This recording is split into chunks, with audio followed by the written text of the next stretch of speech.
Good evening, and welcome back to Zenith Players online Shakespeare readings. Thank you for joining us for our reading of Macbeth. I would like to, first of all, dedicate this evening's performance to all of our first responders, our doctors and nurses who are out there making sure that we are all safe. I know it's been a very stressful time for them. I know there are some of them that will be listening this evening and some that are even joining us. So I'd like to just take a minute and extend our thanks to them. For those who may not know, Zenith Players is a totally volunteer theater group. We are located in New Jersey, and we are very fortunate in that we are able to bring these readings to life online.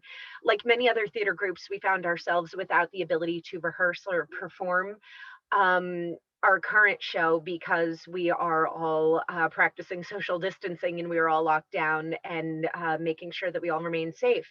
So we didn't want the arts to end. We wanted drama to continue. So we decided to do weekly online Shakespeare readings.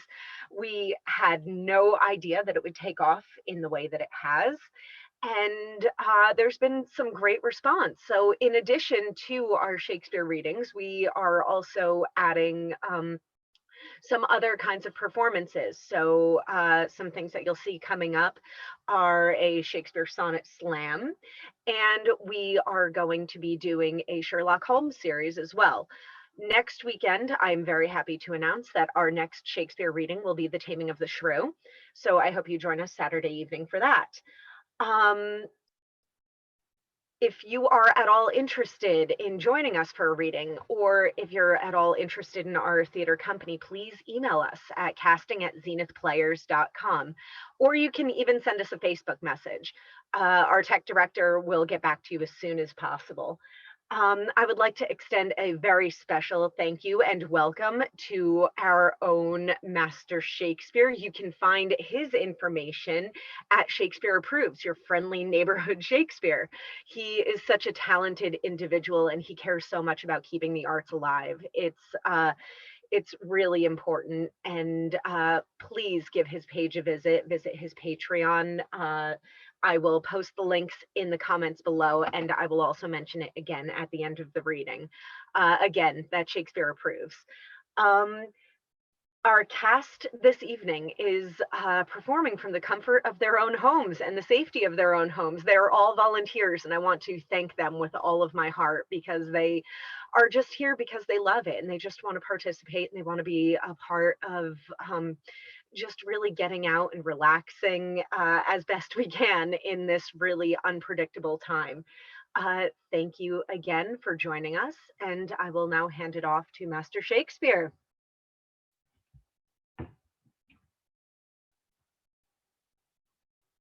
The tragedy of the play that shall not be named. Sorry, The Tragedy of Macbeth by William Shakespeare. Starring as the Weird Sisters, Gwen Walk, Sarah Decker, and Casey Lee Siljan. Malcolm, Duncan's eldest son, Kyle Walton. Donalbain, Duncan's younger son, Grace Arlene. Duncan's captain, Gwen Walk. The Thane of Glamis, Macbeth, played by Russell Slater. Lady Macbeth, played by Julie Garska. Satan, attendant to Macbeth, Andrew Gallows. The first murderer and first apparition, Sean Buckley. Second murderer, Gwen Walk. The second apparition, Grace Arlene. The third murderer and third apparition, Christian Recker. Hecate, Marie Nicole. Lady Macbeth's doctor, Marie Nicole. Her gentlewoman, Lorraine Ruth Rosenberg. The porter, essayed by Shakira Cyril. Banquo, commander of Duncan's army, Emily Brennan. Fleance, his son, Juliana Frasca. Macduff, a Scottish noble, David Chulanandana. Lady Macduff, Emily Durango. Their son, Emily Brennan. Scottish nobles, Lennox, played by Debbie Lockwood. Ross, by Bill Nutt. Angus and Caithness, Patrick Brockway. Menteith, George Levine. Seward, commander of the English forces, Sandra Levine. Young Seward, Seward's son, Jake Wallace. An old man, Erica Vieira. Messenger and Lord, Myra Singer. And your friendly neighborhood Shakespeare as Duncan, the King of Scotland. Macbeth, Act 1, Scene 1. And enter 3 witches with thunder and lightning. When shall we 3 meet again? In thunder, lightning, or in rain? When the hurly-burly's done, when the battle's lost and won. That will be ere the set of sun. Where the place? Upon the heath. There to meet with Macbeth. I come, Grey Malkin. Paddock calls. Anon. Fair is foul, and foul is fair. Hover through the fog and filthy air. They exit. Act 1, Scene 2. Alarum within. Enter King Duncan, Malcolm, Donalbain, Lennox with attendants, meeting a bleeding captain. What bloody man is that? He can report as seemeth by his plight of the revolt of the new estate. This is the sergeant, who like a good and hardy soldier fought against my captivity. Hail, brave friend, say to the king the knowledge of the broil as thou didst leave it. Doubtful it stood, as 2 spent swimmers that do cling together and choke their art. The merciless MacDonald, worthy to be a rebel, for to that the multiplying villainies of nature do swarm upon him. From the western isles of kerns and gallowglasses is supplied, and fortune on his damned quarrel smiling. Showed like a rebel's whore, but all's too weak. For brave Macbeth, well he deserves that name, disdaining fortune with his brandished steel, which smoked with bloody execution, like valor's minion, carved out his passage till he faced the slave, which ne'er shook hands, nor bade farewell to him, till he unseamed him from the nave to the chops, and fixed his head upon our battlements. Oh, valiant cousin, worthy gentleman! As whence the sun gains his reflection, shipwracking storms and direful thunders break, so that spring, whence comfort seemed to come, discomfort swells. Mark, King of Scotland, mark. No sooner justice had, with valor armed, compelled these skipping kerns to trust their heels, but the Norwegian lord, surveying vantage, with furbished arms and new supplies of men, began a fresh assault. Dismayed not this our captains, Macbeth and Banquo. Yes, as sparrows eagles, or the hare the lion. If I say sooth, I must report they were as cannons overcharged with double cracks, so they doubly redoubled strokes upon the foe, except they meant to bathe in reeking wounds or memorize another Golgotha. I cannot tell, but I am faint. My gashes cry for help. So well thy words become thee as thy wounds. They smack of honor both. Go, get him to surgeons. Who comes here? The worthy Thane of Ross. What a haste looks through his eyes, so should he look that seems to speak things strange. God save the king! Whence camest thou, worthy Thane? From Fife, great king, where the Norwegian banners flout the sky and fan our people cold. Norway himself, with terrible numbers, assisted by that most disloyal traitor, the Thane of Cawdor, began a dismal conflict, till that Bologna's bridegroom, lapped in proof, confronted him with self-comparisons, point against point, rebellious arm against arm, curbing his lavish spirit. And to conclude, the victory fell on us. Great happiness. That now Sweno, the Norway's king, craves composition. Nor would we deign him burial of his men, till he dispersed it at St. Colm's Lynch, $10,000 to our general use.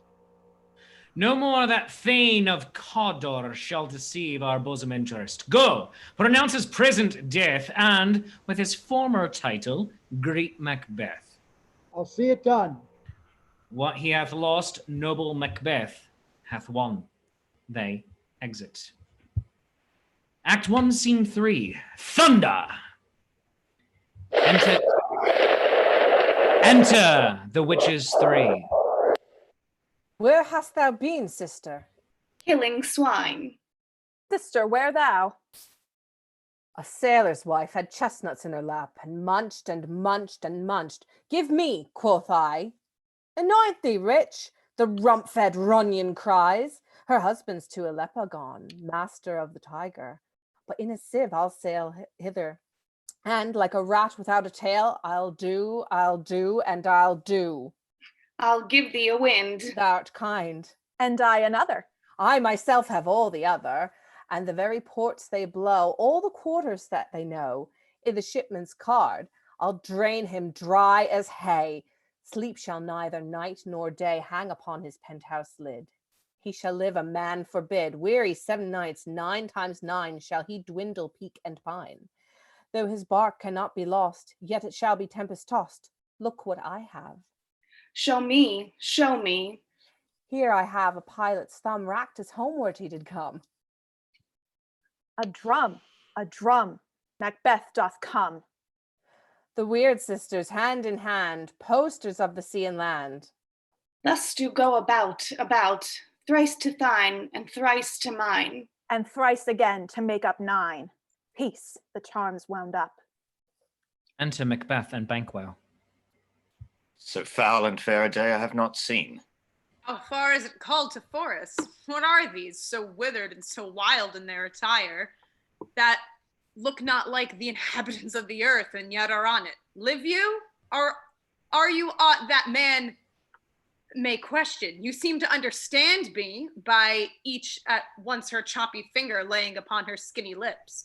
You should be women, and yet your beards forbid me to interpret that you are so. Speak if you can, what are you? All hail, Macbeth. Hail to thee, Thane of Glamis. All hail, Macbeth. Hail to thee, Thane of Cawdor. All hail, Macbeth, that shalt be king hereafter. Good sir, why do you start and seem to fear things that do sound so fair? In the name of truth, are you fantastical?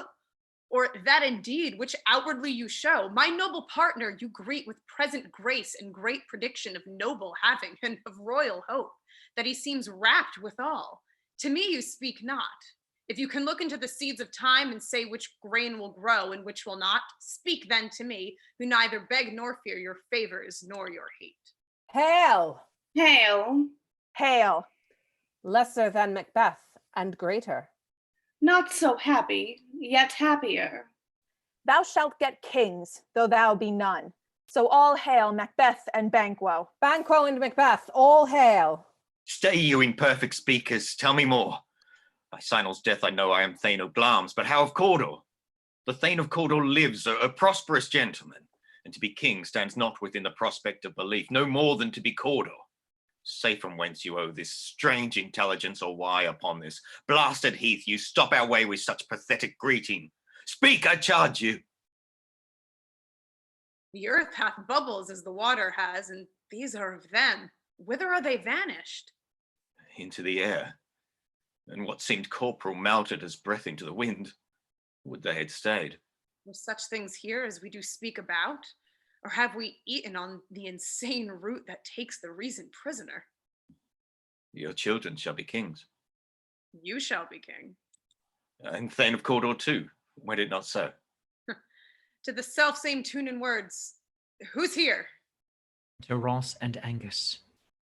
King hath happily received, Macbeth, the news of thy success. And when he reads thy personal venture in the rebels' fight, his wonders and his praises, which should be thine or his. Silenced with that, in viewing o'er the rest of the self-same day, he finds thee in the stout Norwegian ranks, nothing afeard of what thyself did make, strangers of death. As thick as tale came post with post, and every one did bear thy praises in his kingdom's great defense, and poured them down before him. We are sent to give thee from our royal master thanks, only to herald thee into his sight, not pay thee. For in earnest of a greater honor, he bade me from him call thee Thane of Cawdor, in which addition, hail, most worthy Thane, for it is thine. What, can the devil speak true? The Thane of Cawdor lives. Why do you dress me in borrowed robes? Who was the Thane lives yet, but under heavy judgment bears that life which he deserves to lose. Whether he was combined with those of Norway, or did line the rebel with hidden help advantage, or with both he labored his country's wrack, I know not. But treason's capital, confessed and proved, have overthrown him. Glamis and Thane of Cawdor, the greatest is behind. Thanks for your pains. Do you not hope your children shall be king? Those that gave the Thane of Cawdor to me promise no less to them? That trusted home might yet enkindle you into the crown besides the Thane of Cawdor, but 'tis strange, and oftentimes to win us to our harm, the instruments of darkness tell us truths. Win us with honest trifles to betray us in deepest consequence. Cousins, a word, I pray you. Two truths are told as happy prologues well enacted of the imperial theme. I thank you, gentlemen. This supernatural soliciting, it cannot be ill, cannot be good. If ill, why hath it given me just commencing in a truth, I am Thane of Cawdor? If good, why do I yield to that suggestion whose horrid image doth unfix my hair and make my seated heart knock at my ribs against the use of nature? Present fears are less than horrible imaginings. My thought, murder yet is but fantastical shakes so my single state of man that function is smothered in surmise and nothing is but what is not. Look how our partner's wrapped. If chance will have me king, why chance may crown me without my stir. New honors come upon him like our strange garments, cleave not to their mold, but with the aid of use. Come what come may, time and the hour runs through the roughest day. Worthy Macbeth, we stay upon your leisure. Well, give me your favor. Is wrought with things forgotten. Kind gentlemen, your pains are registered where every day I turn the leaf to read them. Let us toward the king. Think upon what has chanced, and at interim having weighed it, let us speak our free hearts each to the other. Very gladly. Till then, enough. Friends. They exit. Act 1, Scene 4. Flourish. Enter King Duncan, Lennox, Malcolm, Donalbain, and attendants. Is execution done on Cawdor? Are not those in commission yet returned? My liege, they are not yet come back, but I spoke with one that saw him die, who did report that, very frankly, he confessed his treasons, implored your highness's pardon, and set forth a deep repentance. Nothing in his life became him like the leaving it. He died as one that had been studied in his death, to throw away the dearest thing he owed as 'twere a careless trifle. There's no art to find the man's construction in the face. He was a gentleman on whom I built an absolute trust. Oh, worthiest cousin! The sin of my ingratitude even now was heavy on me. Thou art so far before that swiftest wing of recompense is slow to overtake thee. Would thou hadst less deserved that the proportion both of thanks and payment might have been mine. Only I have left to say, more is thy due than more than all can pay. The service and loyalty I owe in doing it pays itself. Your highness's part is to receive our duties, and our duties are to your throne and state children and servants which do but what they should, by doing everything safe towards your love and honor. Welcome hither. I have begun to plant thee, and will labor to make thee full of growing. Noble Banquo, thou hast no less deserved, nor must be known no less to have done so. Let me enfold thee and hold thee to my heart. There if I grow, the harvest is your own.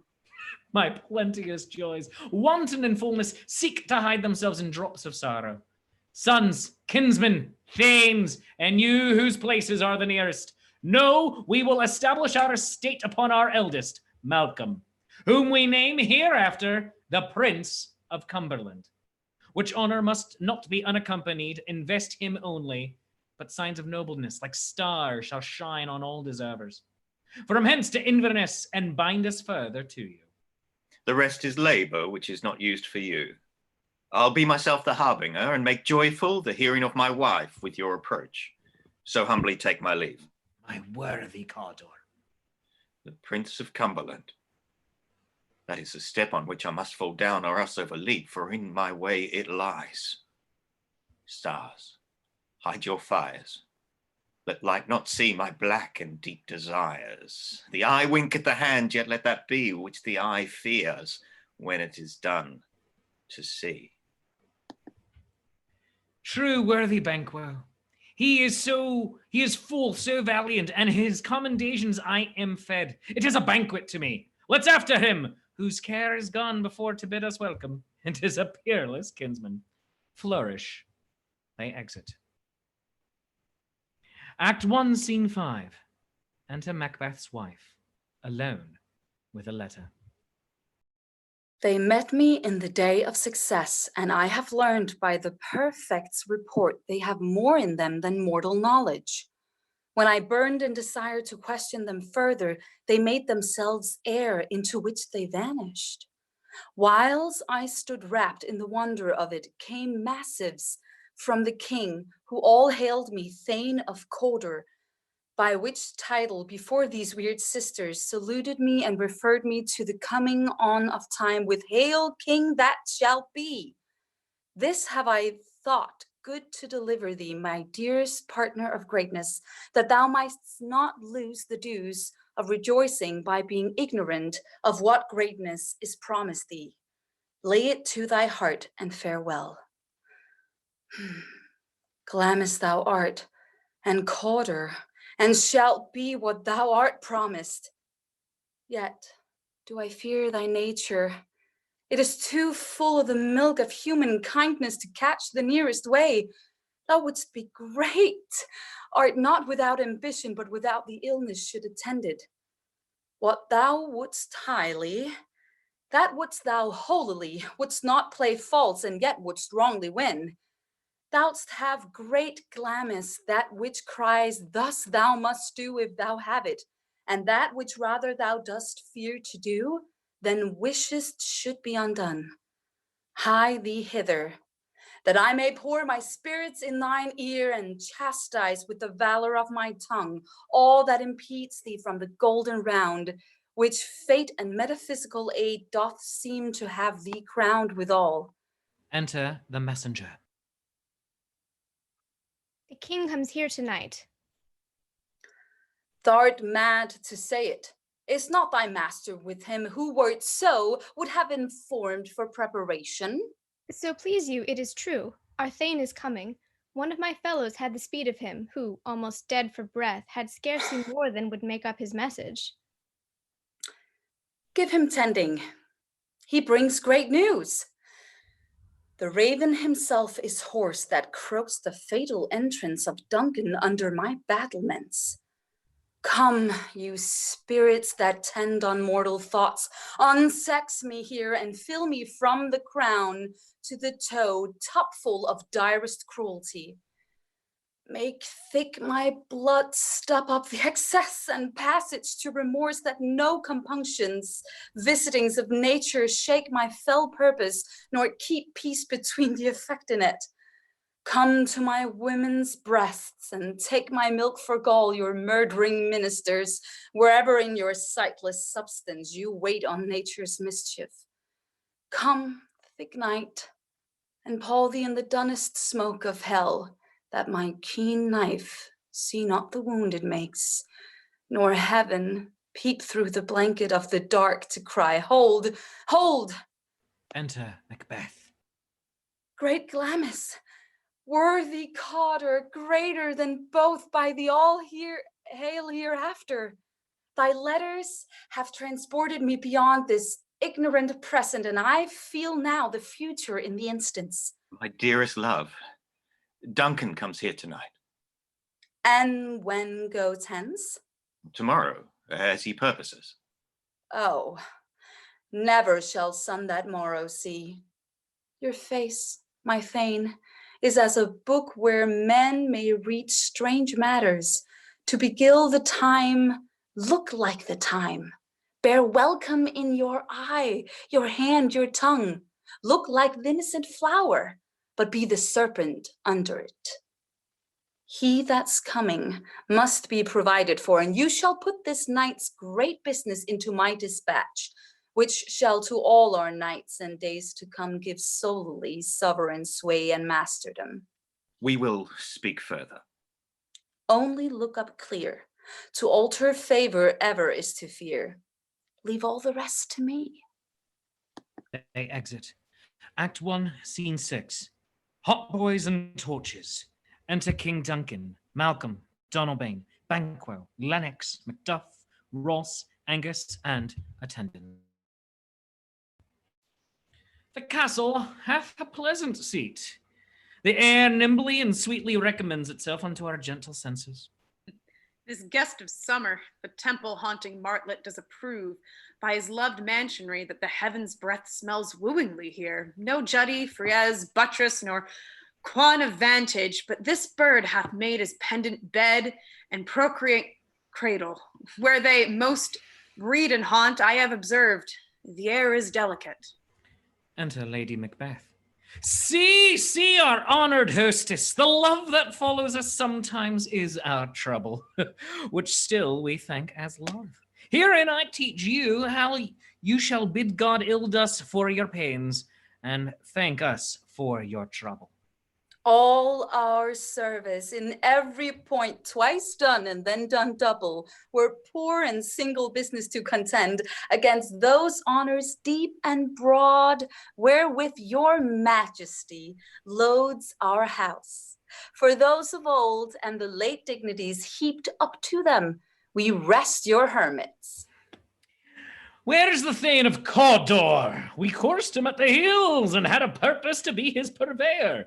But he rides well, and his great love, sharp as his spur, hath helped him to his home before us. Fair and noble hostess, we are your guest tonight. Your servants ever have theirs themselves, and what is theirs in comp to make their audit at your highness's pleasure, still to return your own. Give me your hand. Conduct me to mine host. We love him highly, and shall continue our graces towards him. By your leave, hostess. They exit. Act 1, Scene 7. Hot boys, torches, and to a sewer and divers servants, with dishes and service o'er the stage. Then enter Macbeth. If it were done when it were done, it were well it were done quickly. If the assassination could trammel up the consequence and catch with his success. That but this blow might be the be-all and the end-all here, but here, upon this bank and shoal of time, we jump the life to come. But in these cases, we still have judgment here, that we do but teach bloody instruction, which being taught returns to plague the inventor. This even-handed justice commends the ingredients of our poison chalice to our own lips. He's here in double trust. First as I am his kinsman and his subject, strong both against the deed, then as his host, who should against his murderer shut the door, not bear the knife myself. Besides, this Duncan hath borne his faculties so meek, hath been so clear in his great office, that his virtues will plead like angels trumpet-tongued against the deep damnation of his taking off, and pity, like a naked newborn babe striding the blast, or heaven's cherubim horsed upon the sightless couriers of the air, shall blow the horrid deed in every eye. The tears shall drown the wind. I have no spur to prick the side of my, but only vaulting ambition which overleaps itself and falls upon the other. How now, what news? He has almost supped. Why have you left the chamber? Hath he asked for me? Know you not he has? We will proceed no further in this business. He hath honoured me of late, and I have brought golden opinion from all sorts of people, which would be worn now in their newest gloss, not cast aside so soon. Was the hope drunk wherein you dressed yourself? Hath it slept since, and wakes it now to look so green and pale at what it did so freely? From this time, such I account thy love. Art thou afeared to be the same in thine own act and valor as thou art in desire?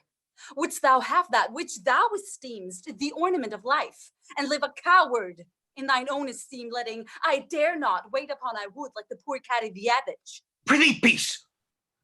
I dare do all that may become a man. Who dares do more is none. What beast was in that made you break this enterprise to me? When you durst do it, then you were a man. And to be more than what you were, you would be so much more the man. Nor time nor place did then adhere, and yet you would make both. They have made themselves, and that their fitness now does unmake you. I have given suck, and know how tender 'tis to love the babe that milks me. I would, while it was smiling in my face, have plucked my nipple from his boneless gums and dashed the brains out, had I so sworn as you have done to this. If we should fail.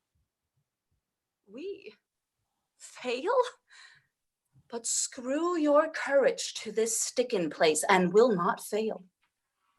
When Duncan is asleep, whereto the rather shall his day's hard turning soundly invite him, his 2 chamberlains will I with wine and vassals so convince that memory, the warder of the brain, shall be but a fume, and the receipt of reason Olympic only. When in swinish sleep their drenched natures lies as in a death, what cannot you and I perform upon the unguarded Duncan? What not put upon his spongy officers who shall bear the guilt of our great quell? Bring forth men, children only. For thy undaunted metal should compose nothing but males. Will it not be received when we have marked with blood those sleepy 2 of his own chamber and used their very daggers that they have done it? Who dares to receive it other, when we shall make our griefs and clamor roar upon his death? I am settled, and bend up each corporal agent to this terrible feat. Away, and mock the time with fairest show. False face must hide what the false heart doth know. They exit. End of Act 1. Act 2, Scene 1. Enter Banquo and Fleance with a torch before him. How goes the night, boy? The moon is down. I have not heard the clock. And she goes down at 12.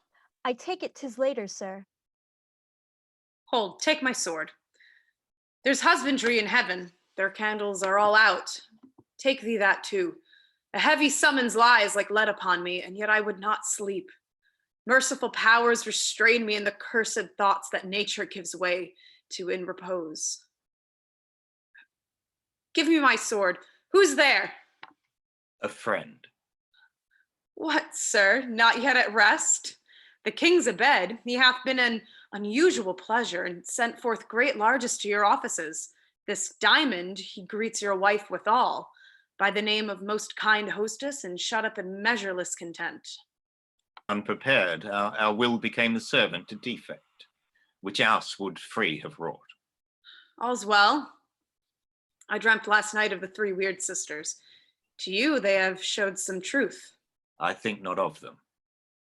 Yet, when we can entreat an hour to serve, we would spend it with some words upon that business, if you would grant the time.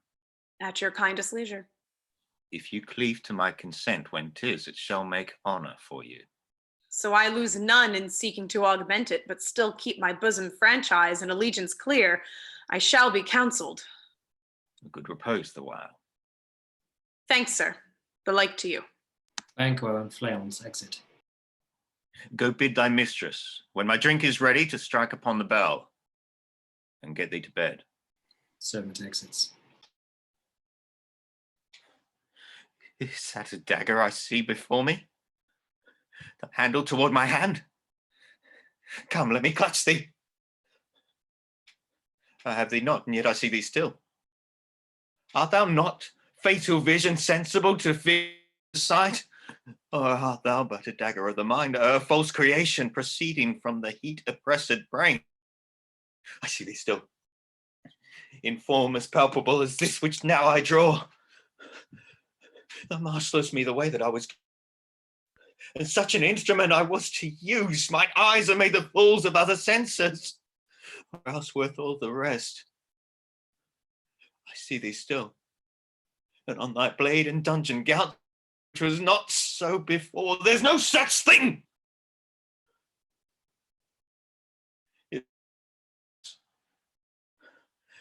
which informs thus to mine eyes. Now over the one half world nature seems dead, and wicked dreams abuse the curtain's sleep. Rich cross celebrates pale Hecate's offerings, and withered murder, alarmed by his sentinel, the wolf whose howls his watch thus, with stealthy pace, with Tarquin's ravishing strides towards his design, moves like ghost.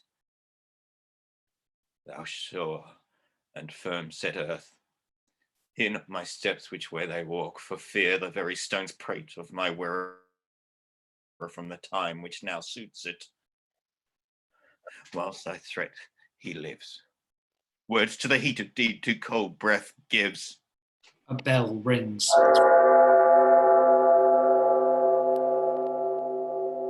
I go, and it is done. The bell invites me.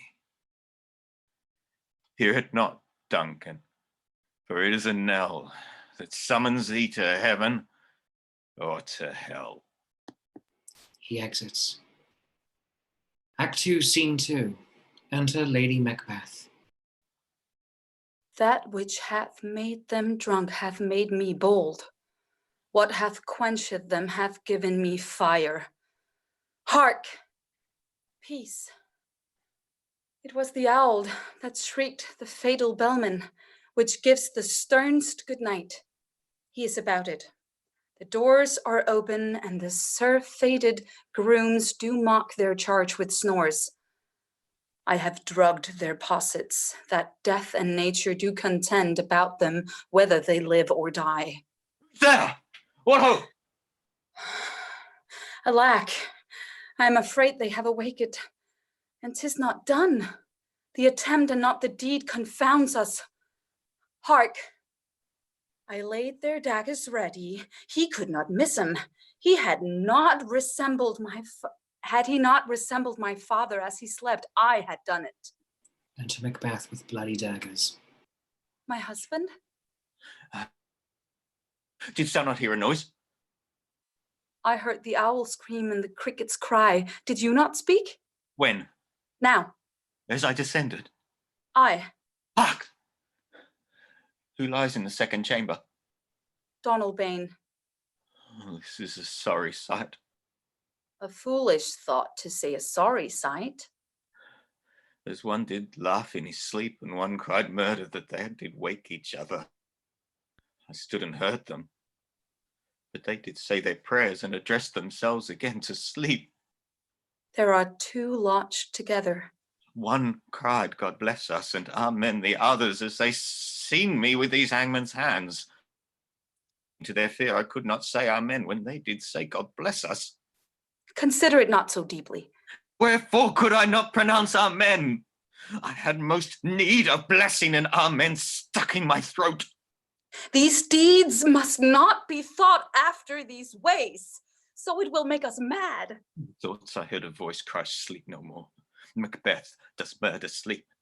The innocent sleep, sleep that knits up the ravelled sleeve of care, the death of each day's life, sore laid, balm of hurt minds, great nature's second cause, chief nourisher in life's feast. What do you mean? Still it cried, sleep no more to all the house. Sleep, and therefore Cawdor shall sleep no more, Macbeth shall sleep no more. Who was it that thus cried? Why, worthy Thane, you do unbend your noble strength to think so brain-sickly of things. Go, get some water and wash this filthy witness from your hand. Why did you bring these daggers from the place? They must lie there. Go, carry them and smear the sleepy grooms with blood.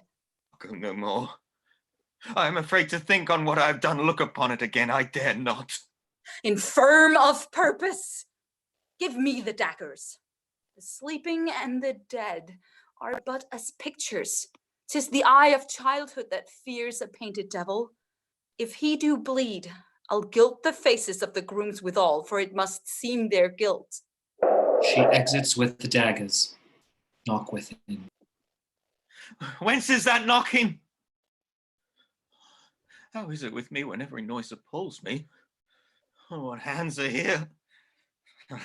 They pluck out my eyes.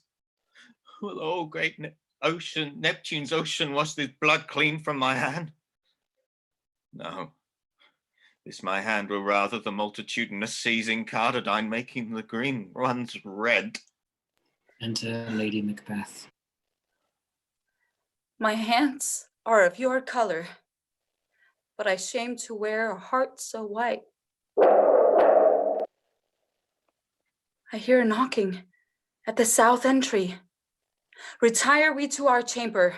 A little water clears us of this deed. How easy is it then? Your constancy hath left you unattended. Hark, more knocking. Get on your nightgown, lest occasion call us and show us to be watchers.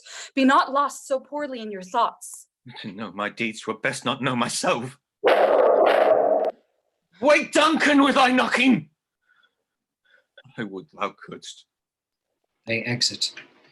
Act 2, Scene 3. Knocking within. Enter a porter. Here's a knocking indeed. If a man were porter of Hellgate, he should have old turning the key. Knock, knock, knock. Yeah, hold on. Who's there in the name of Beelzebub? Why, is a farmer that hanged himself on the expectation of plenty. Come in time. Have napkins and all about you. You'll sweat for it here. Knock, knock. Who's there in the other devil's name? Faith. Here's an equivocator that could swear in both the scales against either scale, yet could not equivocate to heaven. Oh, come in, equivocator.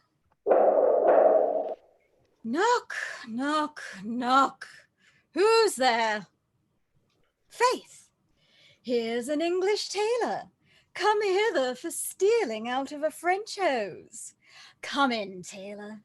Here you may roast your goose. Knock, knock, knock, never at quiet. What are you? But this place is too cold for hell. I'll devil porter it no further. I had thought to have let in some of all professions that go the primrose way to the everlasting bonfire. Anon, anon! I pray you, remember the porter. Was it so late, friend, ere you went to bed? That you do lie so late? Faith, sir, we were carousing till the second cock. And drink, sir, is a great provoker of 3 things. What 3 things does drink especially provoke? Marry, sir, nose painting, sleep, and urine. Lechery, sir, it provokes and unprovokes. It provokes the desire, but it takes away the performance. Therefore, much drink may be said to be an equivocator with lechery. It makes him and it mars him. It sets him on and it takes him off. It persuades him and disheartens him, makes him stand to and not stand to. In conclusion, equivocates him in a sleep, and giving him the lie, leaves him. I believe drink gave thee the lie last night. That it did, sir, in the very throat on me. But I requited him for his lie. And I think being too strong for him, though he took up my legs sometime, yet I made a shift to cast him. Is thy master stirring? Oh, Enter Macbeth. our knocking has awakened him. Here he comes. Good morrow, noble sir. Good morrow both. Is the king stirring, worthy Thane? Not yet. He did command me to call timely on him. I have almost slipped the hour. I'll bring you to him. I know this is a joyful trouble to you, but yet 'tis one. The labor we delight in physics pain. This is the door. I'll make so bold to call. For 'tis my limited service. Goes the king hence today. He does. He did appoint, sir. The night has been unruly. Where we lay, our chimneys were blown down, and as they say, lamentings heard in the air, strange screams of death, and prophesying with accents terrible of dire combustion and confused events new hatched to the woeful time. The obscure bird clamored the livelong night. Some say the earth was feverous and did shake. 'Twas a rough night. My young remembrance cannot parallel a fellow to it. Oh, horror! Horror! Horror! Tongue nor heart cannot conceive nor name thee. What's the matter? Confusion now hath made his masterpiece. Most sacrilegious murder hath broke ope the Lord's anointed temple and stolen thence the life of the building. What is it you say, though? Mean you his majesty? Approach the chamber and destroy your sight with a new Gorgon. Do not bid me speak. See and then speak yourselves. Macbeth and Lennox exit. Awake! Awake! Ring the alarm umbrella! Murder and treason! Banquo and Donalbain, Malcolm, awake! Shake off this downy sleep, death's counterfeit, and look on death itself. Up, up, and see the great tomb's image. Malcolm, Banquo, as from your graves rise up and walk like sprites to countenance this horror. Ring the bell! The bell rings. Enter Lady Macbeth. What's the business that such a hideous trumpet calls to parley the sleepers of the house? Speak, speak. Oh, gentle lady. 'Tis not for you to hear what I can speak. The repetition in a woman's ear would murder as it fell. Enter Banquo. Banquo, Banquo. Our royal master's murdered. Woe, alas! What, in our house? Too cruel anywhere, dear Duff. I prithee contradict thyself and say it is not so. Enter Macbeth, Lennox, and Ross. Had I but died an hour before this chance, I had lived a blessed time. For from this instant, there's nothing serious in mortality. All is but toys. Renowned and grace is dead. The wine of life is drawn, and the mere lees to brag of. Enter Malcolm and Donalbain.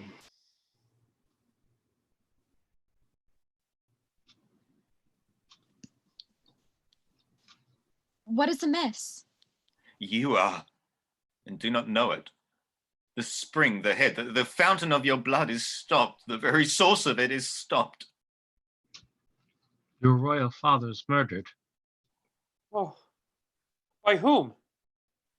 Those of his chamber, as it seemed, had done't. Their hands and faces were all badged with blood. So were their daggers, which unwiped we found upon their pillows. They stared and were distracted. No man's life was to be trusted with them. Oh, yet I do repent me of my fury that I did kill them. Where did you so? Wherefore did you so? Well, who can be wise, amazed, temperate and furious, loyal and neutral in a moment? No man. The expedition of my violent was a reason. There lay Duncan, his silver skin laced with his golden blood. His gashed stabs looked like a breaching nature for ruin's wasteful entrance. They're the murderers, steeped in the colour of their trades, their daggers unmannily breached with gore. Who that had a heart to love, and in that heart courage to make one's love known? Help me hence, ho! Look to the lady. Why do we hold our tongues, that most may claim this argument for ours? What should be spoken here where our fate hid in an auger hole may rush and seize us? Let's away. Our tears are not yet brewed. Nor our strong sorrow upon the foot of motion. Look to the lady, and when we have our naked frailties hid that suffer in exposure, let us meet and question this most bloody piece of work to know it further. Fears and scruples shake us. In the great hand of God I stand, and thence against the undivulged pretense I fight of treasonous malice. And so do I. So all. Let's briefly put on manly readiness and meeting the whole together. Well contented.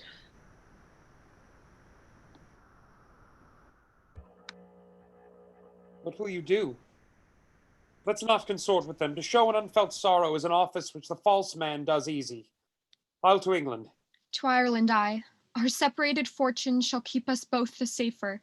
Where we are, there's daggers and men's smiles. The near in blood, the nearer bloody. This murderous shaft that's shot hath not yet lighted, and our safest way is to avoid the aim. Therefore to horse, and let us not be dainty of leave-taking, but shift away. There's warrant in that theft, which steals itself when there's no mercy left.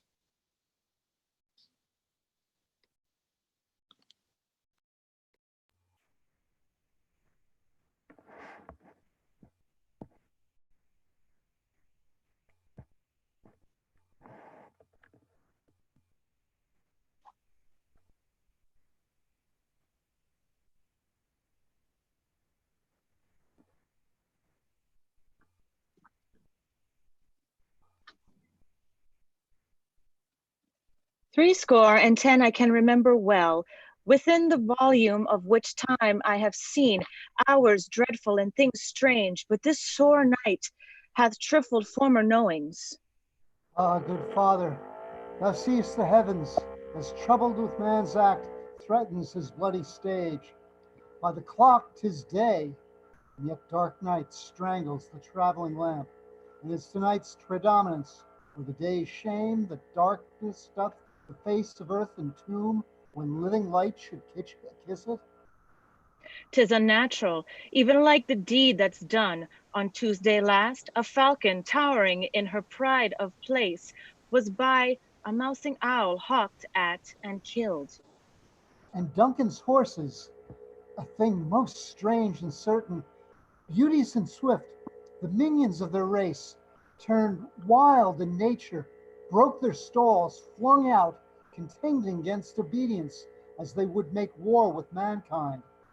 'Tis said they eat each other. They did so, to the amazement of mine eyes that looked upon it. Here comes the good Macduff. How goes the world, sir, now?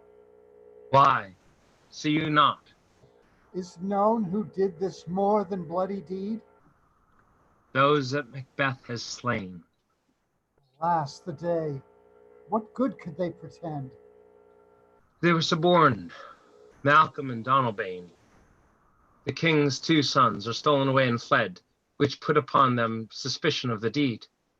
Against nature still, thriftless ambition that will raven up thine's own lives' means.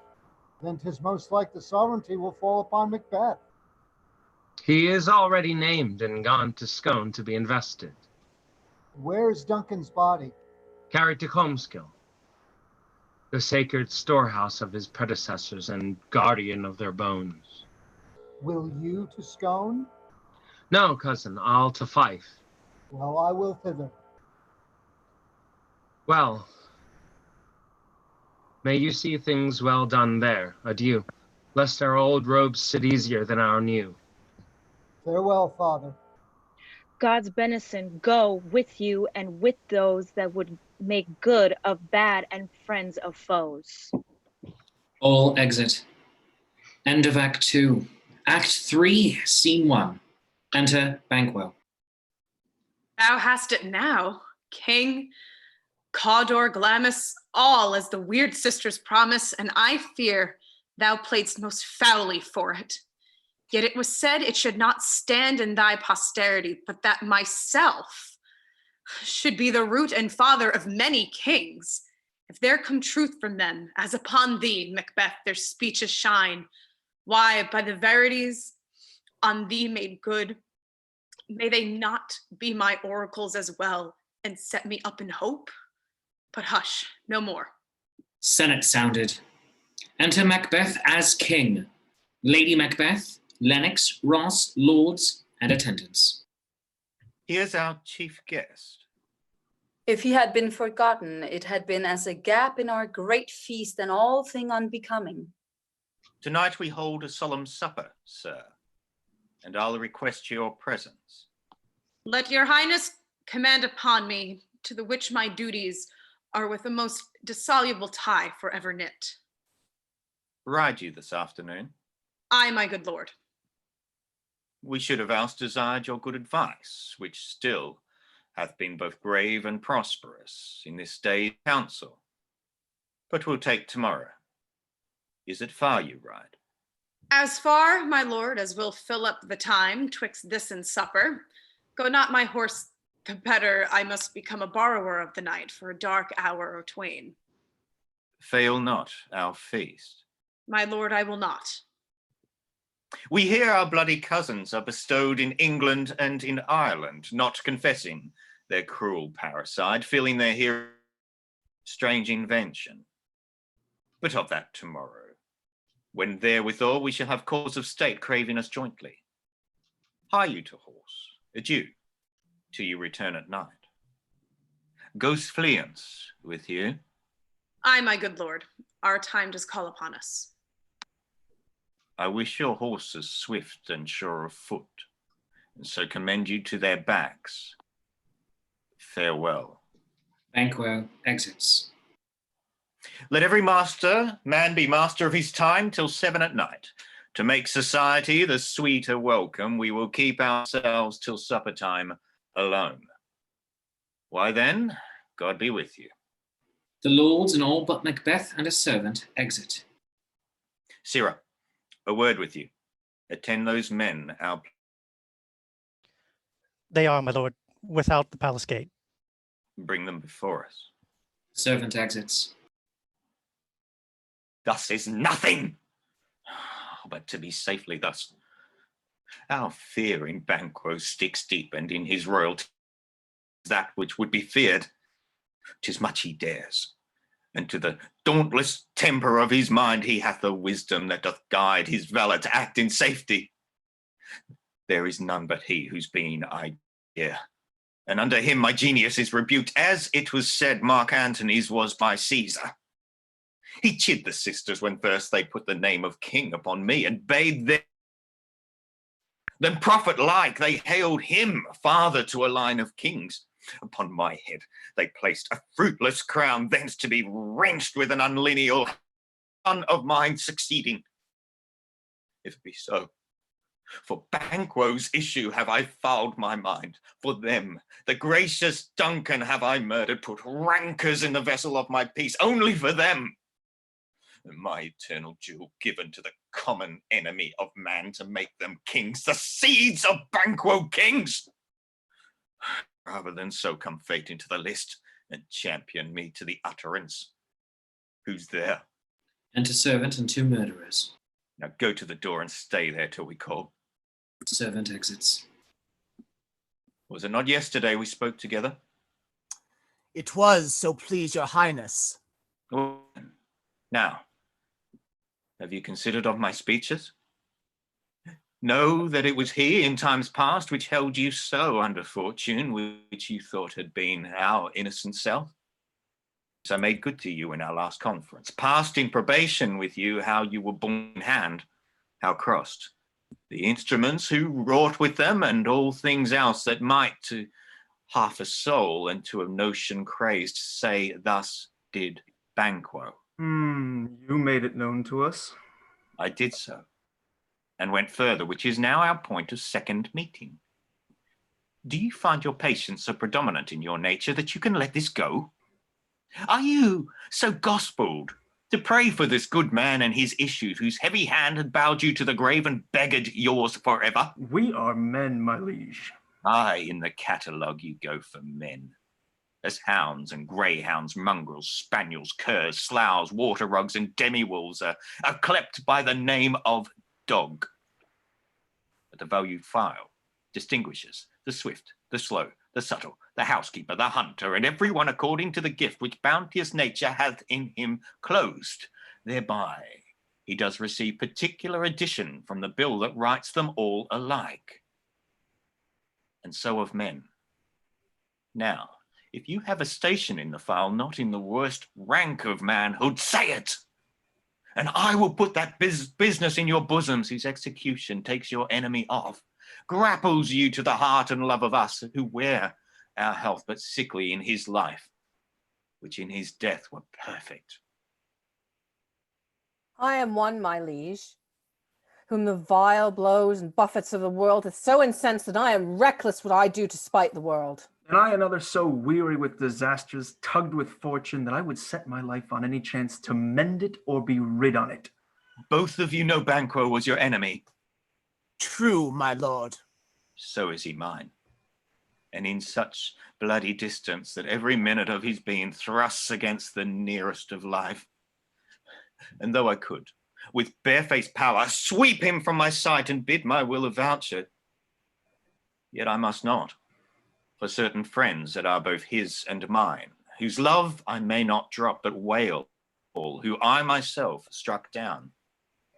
Thence it is that I to your assistance do make love, masking the business from the common eye for sundry weighty reasons.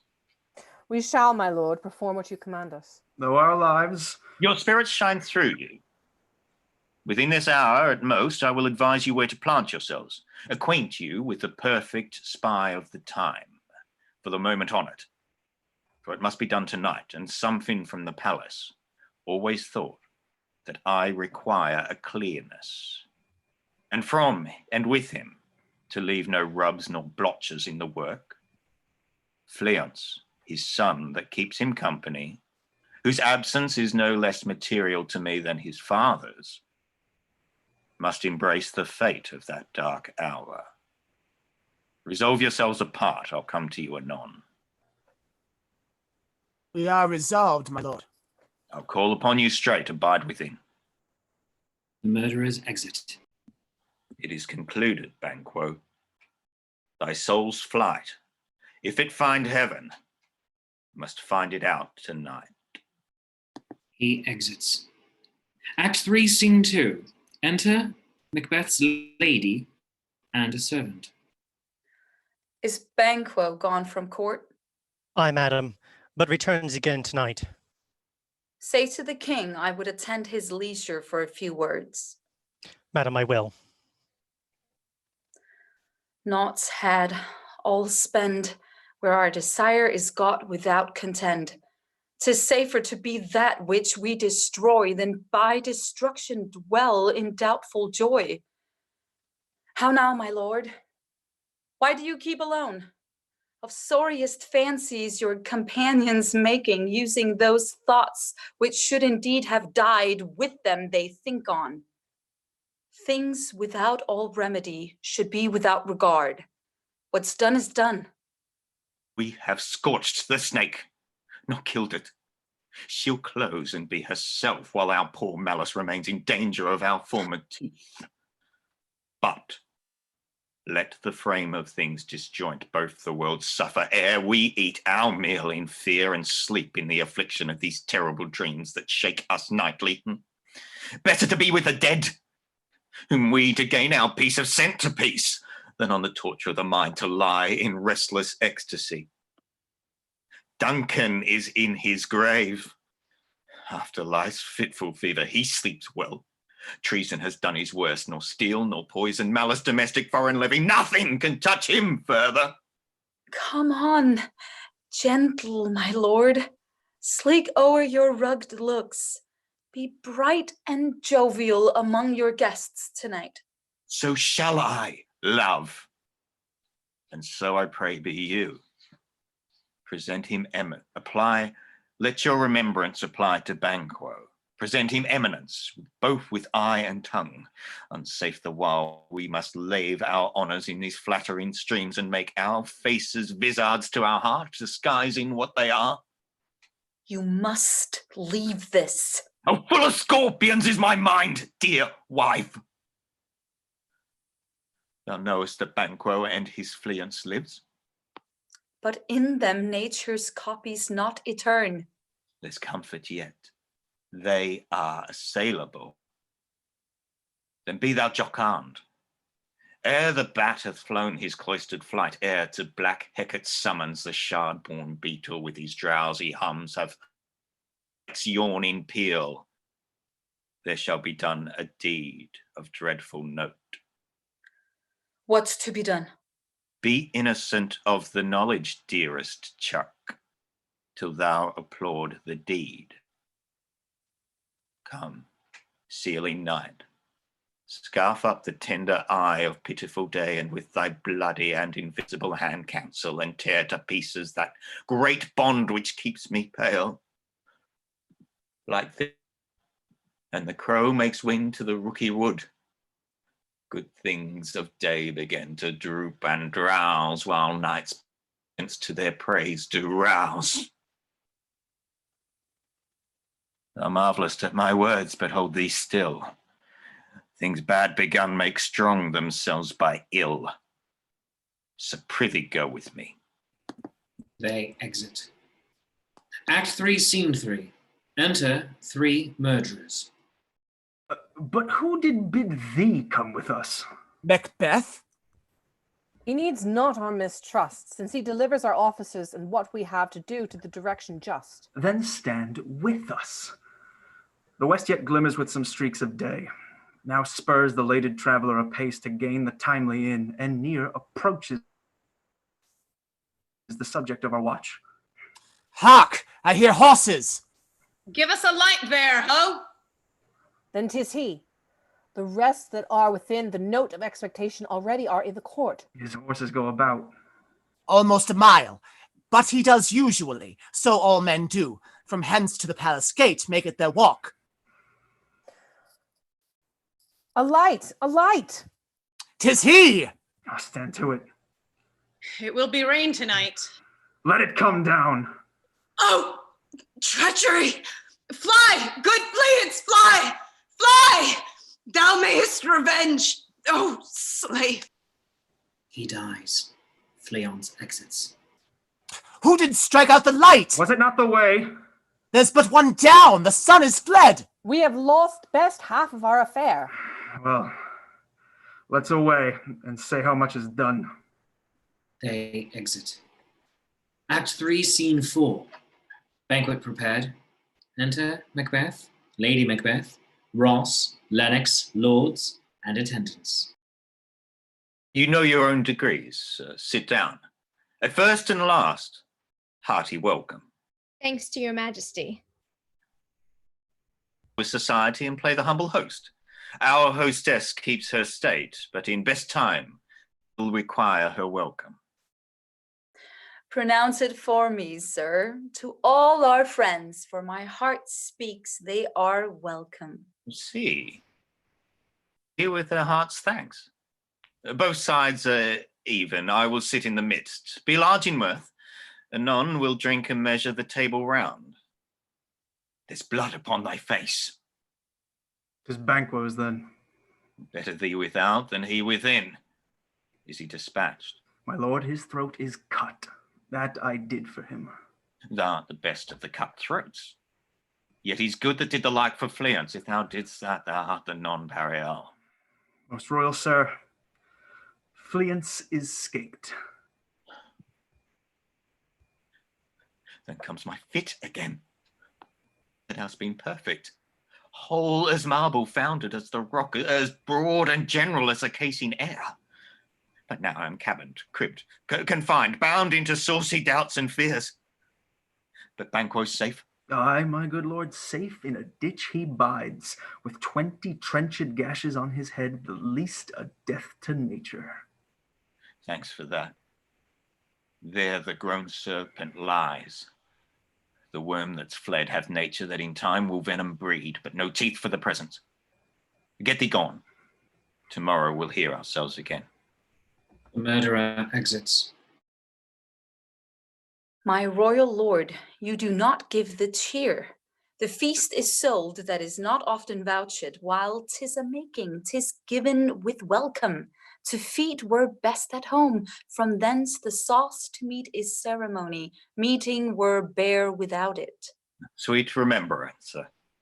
Now, good digestion wait on appetite and health on both.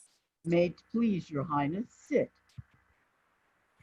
Here had we now our country's honour roofed, who were the graced person of our banquo present, whom I may rather challenge for unkindness than pity for mischance.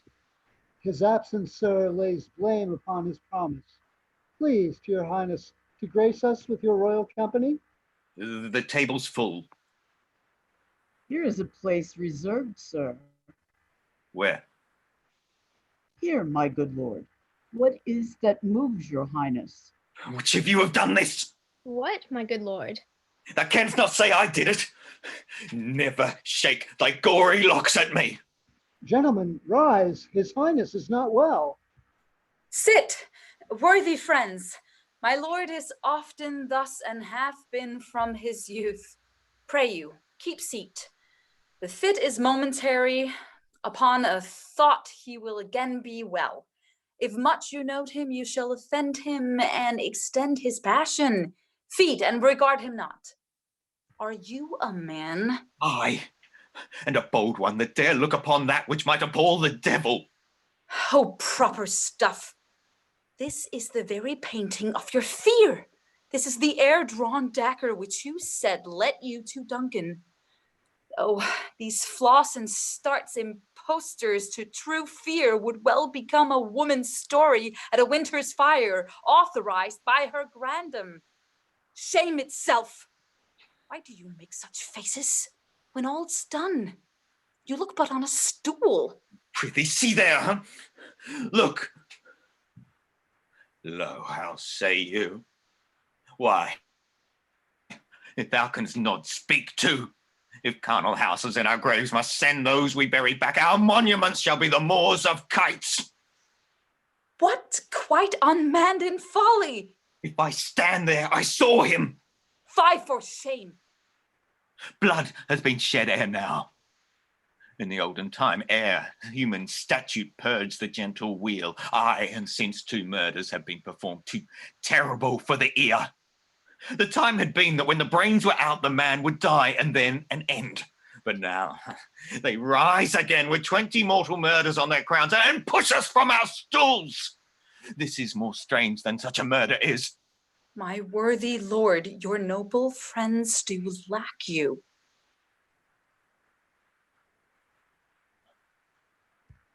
I do forget. Our duties and the pledge. Sorry. Do not muse at me, my most worthy friends. I have a strange infirmity which is nothing to those who know me. Come, love, and health to all, and then I'll sit down. Give me some wine. Feel full. Enter the ghost. I drink to the general joy of the whole table, and to our dear friend Banquo, whom we miss. Would he were here. To all and him we thirst, and all to all. Our duties and the pledge. Avaunt and quit my sight! Let the earth hide thee. Thy bones are marrowless, thy blood is cold. There has no speculation in those eyes which thou dost glare with. Think of this, good peers, but as a thing of custom. 'Tis no other, only it spoils the pleasure of the time. What man dare I? Approach thou like the rugged Russian bear, the armed rhinoceros, or the Herculean tiger. Take any shape but that, and my firm nerves shall never tremble. Or be alive again, and dare me sword if trembling I inhabit thee. Protest me then the baby of a girl. Hence, horrible shadow, unreal mockery, hence. The ghost exits. Why so? Being gone, I am a man again. I pray you sit still. You have displaced the mirth, broke the good meeting with most admired disorder. Can such things be, and overcome us like a summer's cloud without our special wonder? You make me strange, even to the disposition that I owe, when now I think you can behold such sights and keep the natural ruby of your cheeks when mine is blanched with fear. What sights, my lord? I pray you, speak not. He grows worse and worse. Question enrages him. At once, good night. Stand not upon the order of your going, but go at once. Good night, and better health attend his majesty. A kind good night to all. The lords and all but Macbeth and Lady Macbeth exit. You will have blood, they say. Blood. You will have blood. Have been known to move and trees to speak, and augurers and understood relations have by maggot pies and chows and rooks brought forth the secretest man of blood. What is the night? Almost at odds with morning, which is which. How sayest thou that Macduff denies his person at our great bidding? Did you send to him, sir? I hear it by the way. There's not one of them but in his house I keep a servant feed. Will tomorrow, and betimes I will to the weird sisters. More shall they speak, for now I'm bent to know by the worst means the worst. For mine own good all causes shall give. I am in blood steeped in so far that should I wade no more, returning were as tedious as go over. Strange things I have in head, that will to hand, which must be acted ere they may be scanned. You lack the season of all nature's sleep. Come, will to sleep. My strange and self-abuse is the initiate fear that wants use. We are yet but young indeed. They exit. Act 3, Scene 5. Thunder.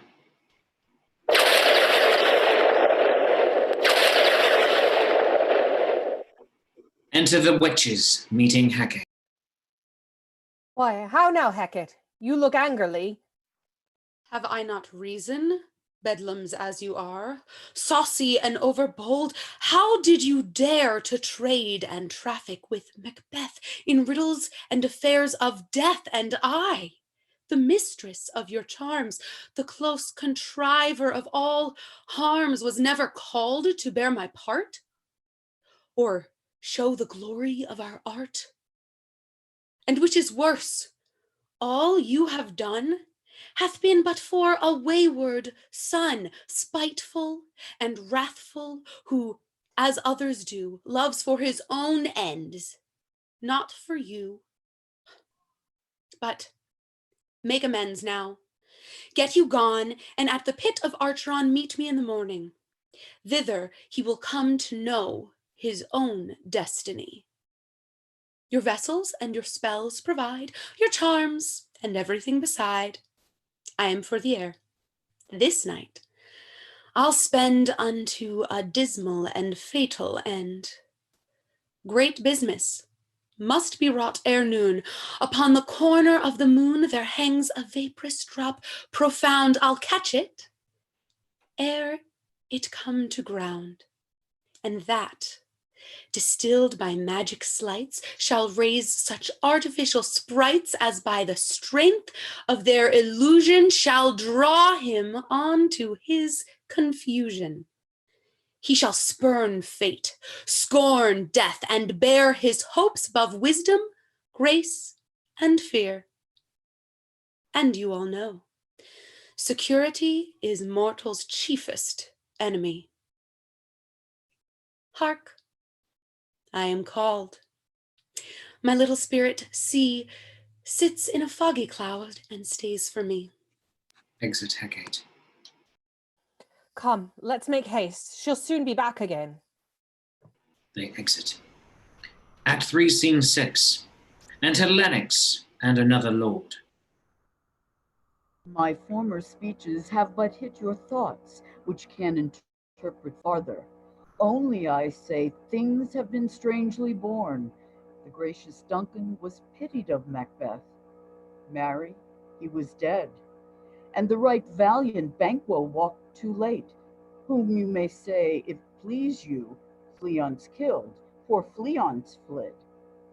Men must not walk too late, who cannot want the thought how monstrous it was for Malcolm and for Donalbain to kill their gracious father.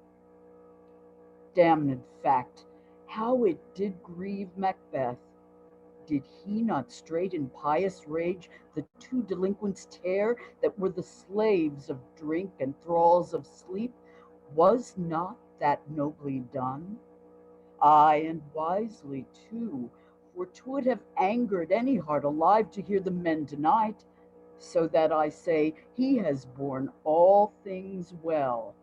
And I do think that had the Duncan sons under his key, as and please heaven he shall not, they should find were to kill a father, so should Fleance. But peace, for from broad words and cause he failed, his presence at the tyrant's feast, I hear Macduff lives in disgrace. Sir, can you tell where he bestows himself? The son of Duncan, from whom this tyrant holds the due of birth, lives in the English court, and is received of the most pious Edward with such grace that the malevolence of fortune nothing takes from his high respect. Thither Macduff is gone to pray the holy king upon his aid to wake Northumberland and warlike Seward, that by the help of these, with him above to ratify the work, we may again give to our tables meat, sleep to our nights, free from our feasts and banquets bloody knives, do faithful homage, and return free honours, all which we pine for now. And this report hath so exasperate the king that he prepares for some attempt of war. Sent he to Macduff? He did, and with an absolute, "Sir, not I," the cloudy messenger turns his back and hums, as who should say, "You'll rue the time that clogs me," with his answer. And that well might advise him to a caution, to hold what distance his wisdom can provide. Some holy angel fly to the court of England and unfold his message ere he come, that a swift blessing may soon return to this our suffering country under a hand accursed. I'll send my prayers with him. They exit. Act 4, Scene 1. Thunder.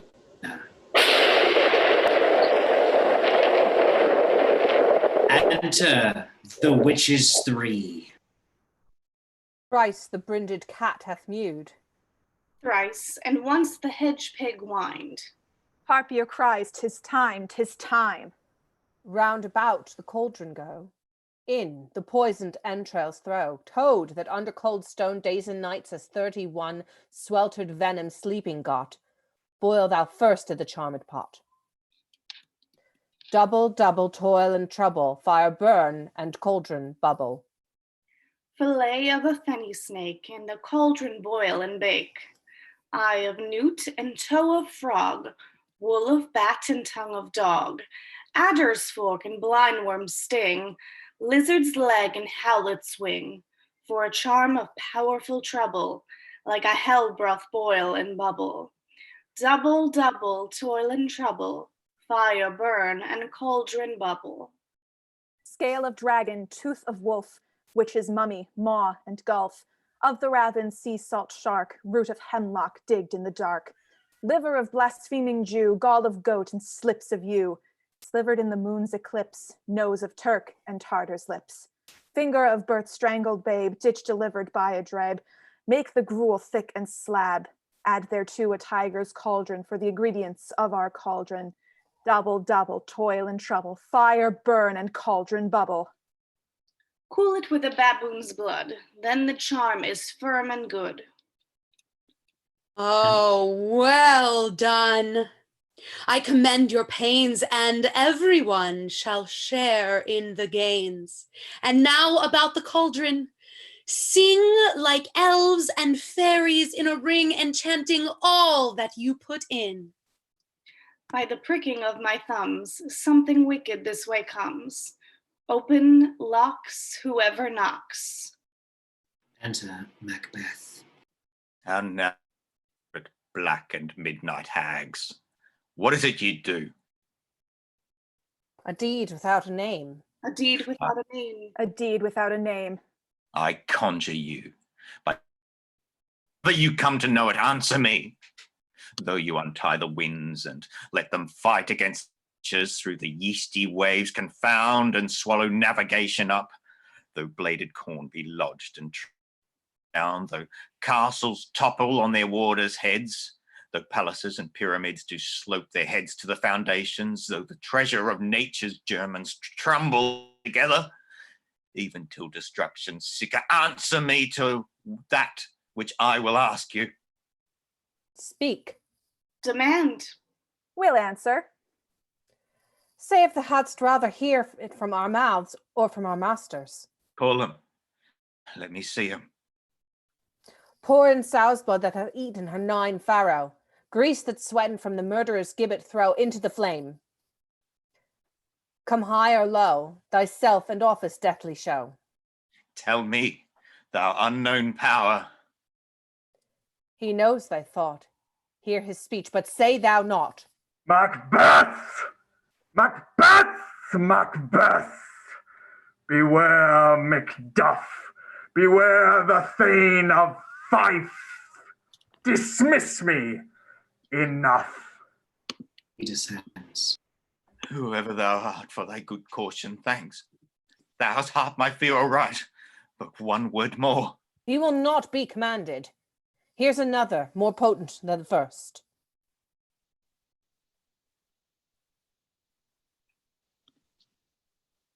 Thunder, second apparition, a bloody child. Macbeth, Macbeth, Macbeth! And I 3 ears out hear thee. Be bloody, bold, and resolute. Laugh to scorn the power of man, for none of woman born shall harm Macbeth. Then live Macduff. Fear of thee. But yet I'll make assurance doubly sure, and take a bond of fate. Thou shalt not live, that I may tell pale-hearted fear it lies, and sleep in spite of thunder. Thunder. Third apparition, a child cried, with a tree in his hand. What is this that rises like the issue of a king, and wears upon his baby brow the round and top of sovereignty? Listen, but Listen speak not to it. Speak not to it. Be lion-mettled, proud, and take no care who chafes, who frets, or where conspirers are. Macbeth shall never vanquished be until great Birnam Wood to high Dunsinane Hill shall come against him. Oh, that will never be. Who can impress the forest, beat the tree on earthbound root? Sweet bodements good. Rebellious dead rise never till rise, and our high-placed Macbeth shall live the lease of nature, pay his breath to time and mortal custom. Yet my heart throbs to know one thing. Tell me, if your art can tell so much, shall Banquo's issue ever reign in this kingdom? Seek to know no more. I will be satisfied. Deny me this, and an eternal curse fall upon you. Let me know. Why sinks that cauldron? What noise is this? Show. Show. Show. Show his eyes and grieve his heart. Come like Show shadows, his eyes and grieve so his depart. heart. Come like shadows, so depart. A show of 8 kings, the 8th king with a glass in his hand, and Banquo last. Thou art too much like the spirit of Banquo. Down. Thou hear mine eyeballs, and thy hair. Thou other gold-brown brow is like the former. Filthy hags, why do you show me this? A 4th, star eyes. What will a line stretch out to the crack of doom? Another yet, a 7th. I'll see no more. And yet an 8th appears who bears a glass which more.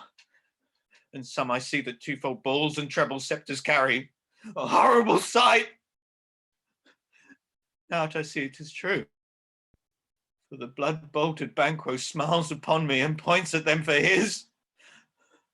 Or is this so? Aye, sir, all this is so. But why stands Macbeth thus amazedly?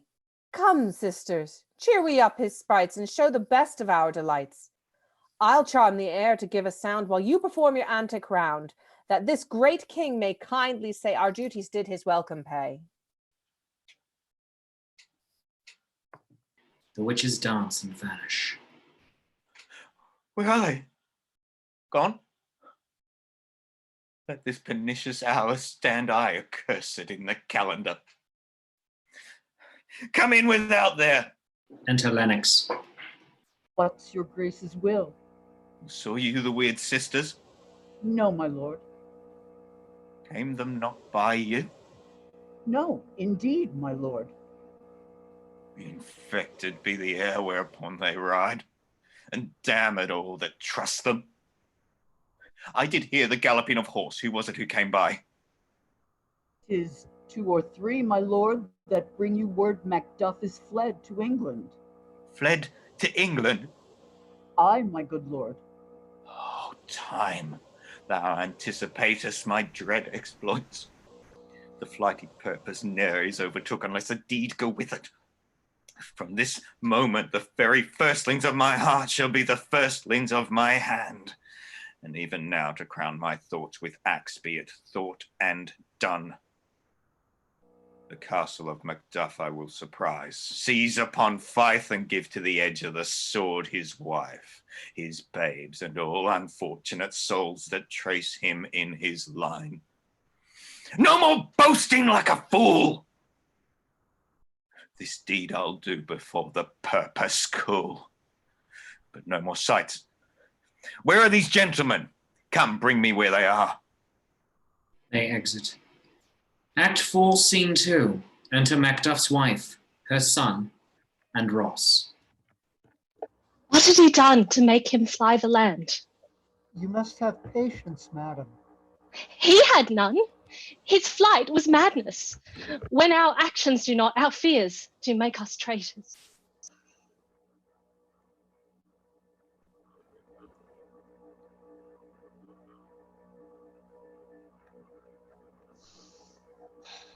What wisdom!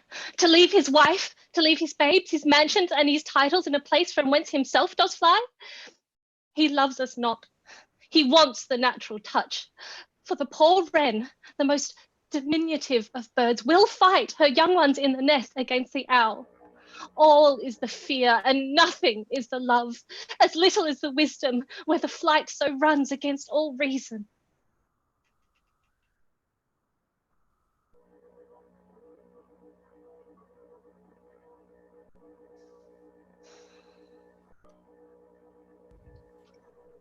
My dearest coz, I pray you school yourself. But for your husband, Your he is husband, noble. he's noble, wise, judicious, and best knows the fits of the season. I dare not speak much further, but cruel are the times when we are traitors and do not know ourselves, when we hold rumor from what we fear, yet know not what we fear, but float upon a wild and violent sea, each way and move. I take my leave of you, and shall not be long, but I'll be here again. Things at the worst will cease, or else climb upward to what they were before.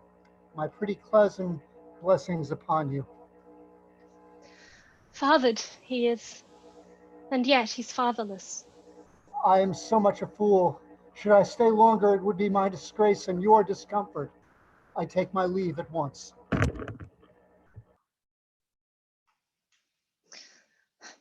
Sirrah, your father's dead. And what will you do now? How will you live? As birds do, mother. What?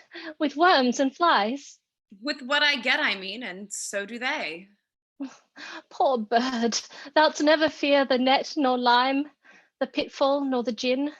Why should I, mother? Poor birds, they are not set for. My father is not dead, for all you're saying.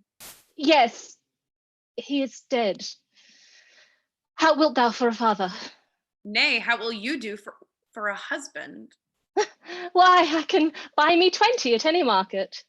Then you'll buy him to sell again.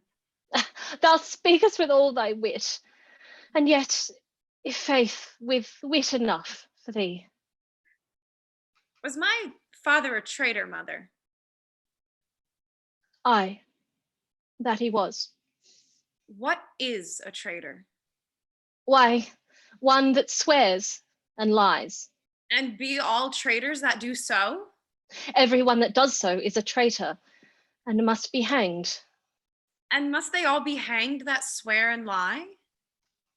Everyone. Who must hang then? Why, the honest men. Then the liars and the swearers are fools, for there are liars and swearers enough to beat the honest men and hang them up. Now, God help thee, poor monkey. But how wilt thou do for a father? If he were dead, you'd weep for him. If you would not, it were a good sign that I should quickly have a new father. Poor prattler, how thou talk'st. Enter a messenger. Bless you, fair dame. I am not to you known, though in your state of honor I am perfect.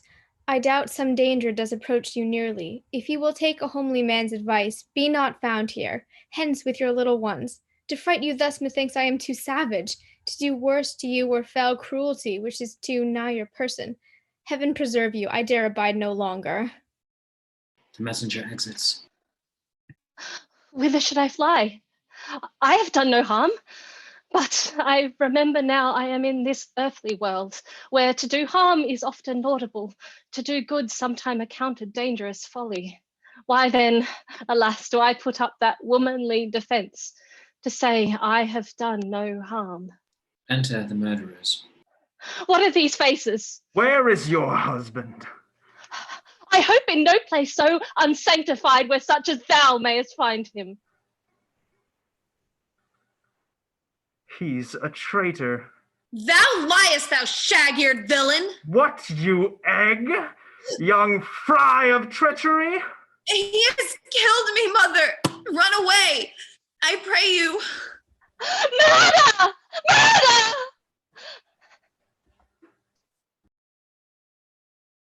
Act 4, Scene 3. Enter Malcolm and Macduff. Let us seek out some desolate shade, and there weep our sad bosoms empty. Let us rather hold fast the mortal sword, and, like good men, bestride our befallen birthnum.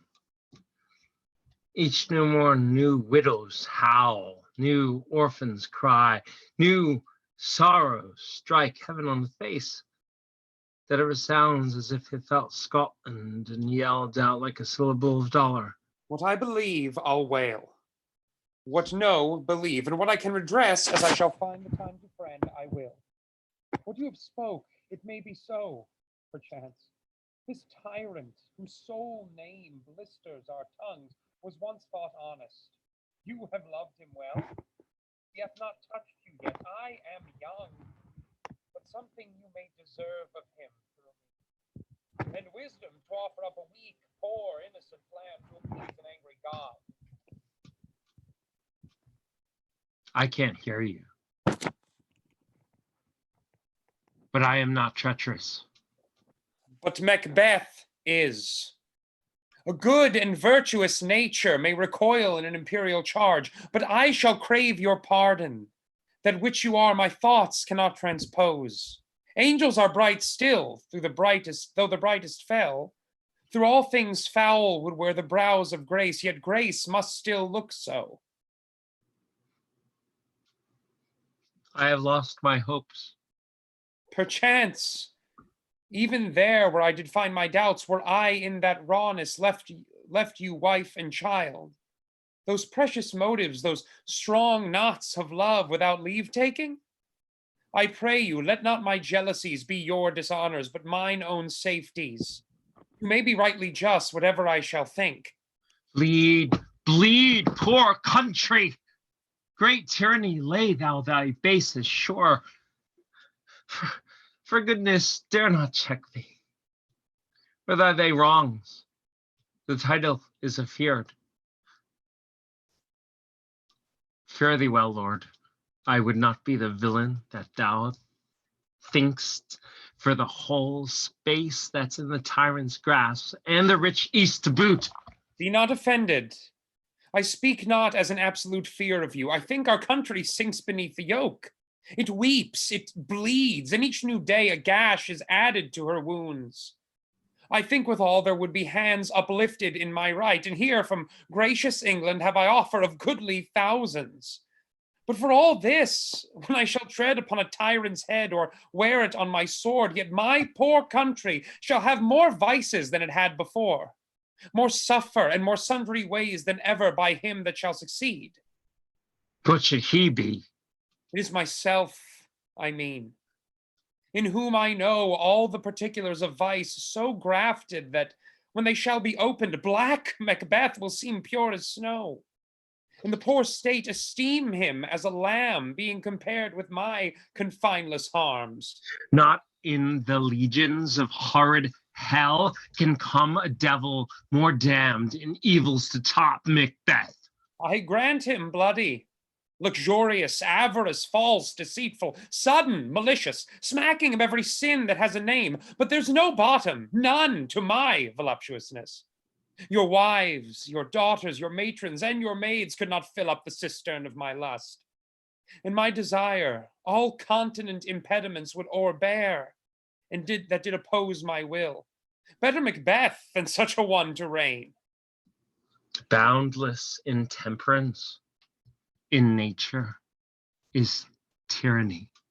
It hath been the untimely emptying of the happy throne and fall of many kings. But fear not yet to take upon you what is yours. You may convey your pleasures in a spacious plenty, and yet seem cold. The time you may so hoodwink, we have willing dames enough. There cannot be that vulture in you to devour so many as will to greatness dedicate themselves, finding it so inclined. With this there grows in my most ill-composed affection such a staunchless avarice that, were I king, I should cut off the nobles from their lands, desire his jewels and his other's house. And my more having would be as a sauce to make me hunger more, that I should forge quarrels unjust against the good and loyal, destroying them for wealth. This avarice sticks deeper, grows with more pernicious root than summer seeming lust, and it hath been the sword of our slain kings. Yet do not fear. Scotland hath poisons to fill up your will of your mere own. All these are portable, with other graces weighed. But I have none.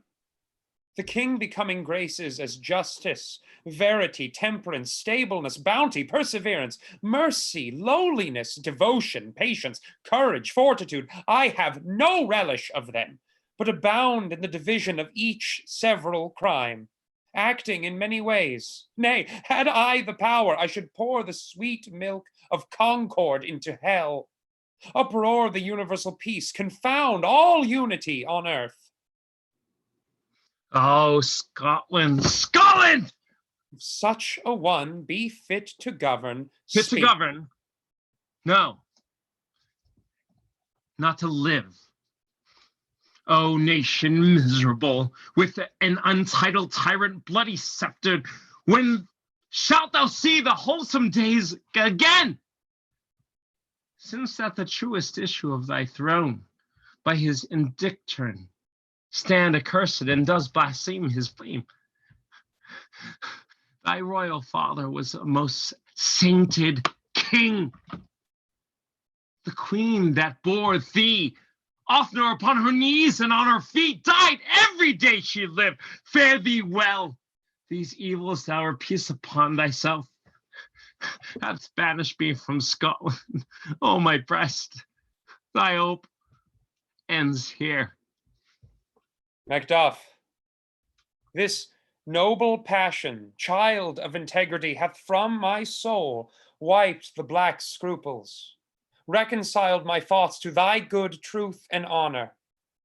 Devilish Macbeth, by many of these trains, hath sought to win me into his power, and modest wisdom plucks me from overcredulous haste. But God above deal between thee and me, for even now I put myself to thy direction, and unspeak mine own detraction. Here abjure the taints and blames I laid upon myself, for strangers to my nature, I am yet unknown to woman. Never was forsworn, scarcely have coveted what was mine known. At no time broke my faith, would not betray the devil to his fellow, and delight no less in truth than life. My first false speaking was this upon myself. What I am truly is thine and my poor country's to command. Whither indeed, before thy here approach, old Seward with 10,000 warlike men already at a point was settling forth, now will together, and the chance of goodness be like our warranted quarrel. Why are you silent? Such welcome and unwelcome things at once. 'Tis hard to reconcile. Well, more anon. Comes the king forth, I pray you. Aye, sir. There are a crew of wretched souls that stay his cure. Their malady convinces the great assay of art, but at his touch, such sanctity hath heaven given his hand, they presently amend. I thank you, doctor. What's the disease he means? 'Tis called the evil, a most miraculous work in this good king, which often since my here remain in England, I have seen him do. How he solicits heaven himself best knows, but strangely visited people, all swollen and ulcerous, pitiful to the eye. The mere despair of surgery he cures, hanging a golden stamp about their necks, put on with holy prayers, and 'tis spoken to the succeeding royalty he leaves the healing benediction. With this strange virtue he hath a heavenly gift of prophecy, and sundry blessings hang about his throne that speak him full of grace. Enter Ross. See who comes here. My countryman, but yet I know him not. My ever gentle cousin, welcome hither. I know him now. Good God, betimes remove the means that makes us strangers. Amen. Stands Scotland where it did. Alas, poor country, almost afraid to know itself. It cannot be called our mother, but our grave, where nothing but he who knows nothing is once seen to smile, where sighs and groans and shrieks that rent the air are made, not marketed, where violent sorrow seems a modern ecstasy. The dead men's knell is there scarce asked for who, and good men's lives expire before the flowers in their caps, dying where'er they sicken. Oh, relation to nice, and yet too true. What's the newest grief? That of an hour's age doth hiss the speaker. Each minute teems a new one. How does my wife? Why, well, And all my children? well too. The tyrant hath not battered at their peace? No, they were well at peace when I did leave them. Be not niggard of your speech. How goes't? When I came hither to transport the tidings, which I have heavily borne, there ran a rumor of many worthy fellows that were out, which was to my belief witness the rather for that I saw the tyrant's power afoot. Now is the time of help. Your eye in Scotland would create soldiers, make our women fight to doff their dire distresses. We are coming thither. Gracious England hath lent us good Seward and 10,000 men, an older and a better soldier, none that Christendom gives out. Would I could answer this comfort with the like, but I have words that would be howled out in the desert air, where hearing would not latch them. What concern they? The general cause, or is it a fee grief due to some single breast? No mind that's honest, but in it shares some woe, though the main part pertains to you alone. If it be mine, keep it not from me. Quickly, let me have it. Let not your ears despise my tongue forever, which shall possess them with the heaviest sound that ever yet they heard. I guess at it. Your castle is surprised, your wife and babes savagely slaughtered. To relate the manner, we're on the quarry of those murdered dear to add the death of you. Merciful heaven! What man? Ne'er pull your hat upon your brows, give sorrow words. The grief that does not speak whispers the o'erfraught heart and bids it break. My children too? Wife, children, servants, all that could be found. And I must from thence, my children, my wife killed too. I have said. Be comforted. Let us make medicines of our great revenge to cure this deadly grief. He has no children. All my pretty ones? Did you say all? Oh, hellkite, all. What? All my pretty chickens in their dam at one fell swoop. Dispute it like a man. I shall do so. But I must also feel it as a man. I cannot but remember such things that were most precious to me. Did heaven look, I would not take their part. Sinful Macduff, they were all struck for thee. Not that I am not for my own demerits, for mine. I'll slaughter on their souls, heaven rest them now. Be this the whetstone of your sword. Let grief convert to anger, blunt not the heart, enrage it. Oh, I could play the woman with mine eyes, and braggart with my tongue. But gentle heavens, cut short all intermission. Front to front bring this fiend of Scotland and myself within my sword sling. Set him! If he escape, heaven forgive him too. This tune goes manly. Come, go we to the king. Our power is ready. Our lack is nothing but our leave. Macbeth is ripe for shaking. And the powers above put on their instruments. Receive what cheer you may.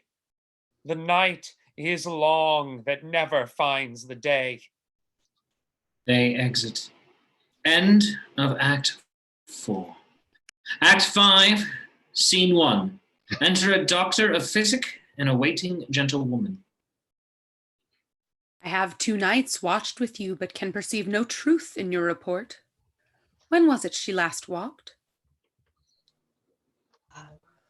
Since His Majesty went into the field, I have seen her rise from her bed, throw her nightgown upon her, unlock her closet, take forth paper, fold it, write upon it, read it, afterwards seal it, and again return to bed. Yet all this while in the most fastest sleep. A great perturbation in nature, to receive at once the benefit of sleep and to do the effects of watching. In this slumbery agitation, besides her walking and any other actual performances, what at any time have you heard her say? That, sir, which I will not report after her. You may to me, and 'tis most meet you should. Neither to you nor anyone have no witness to confirm my speech.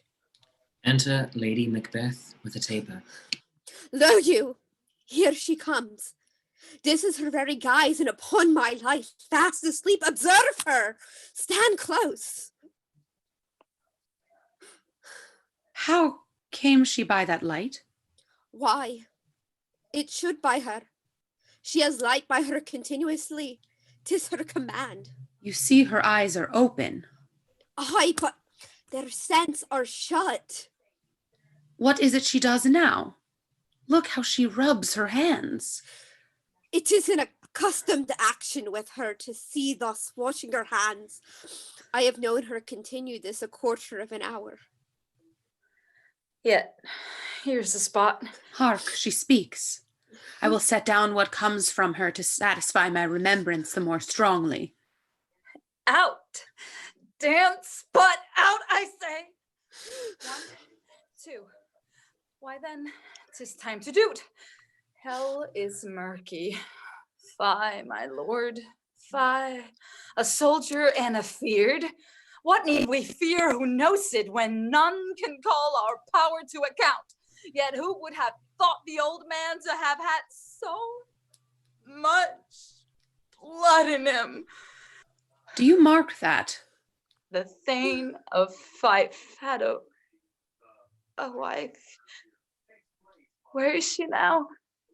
What will these hands near be clean? No more of that, my lord, no more of that. You're mar all with this starting. Go to. Go to. You have known what you should not. She has spoke what she should not, I am sure of that. Heaven knows she has known. Here's the smell of blood still.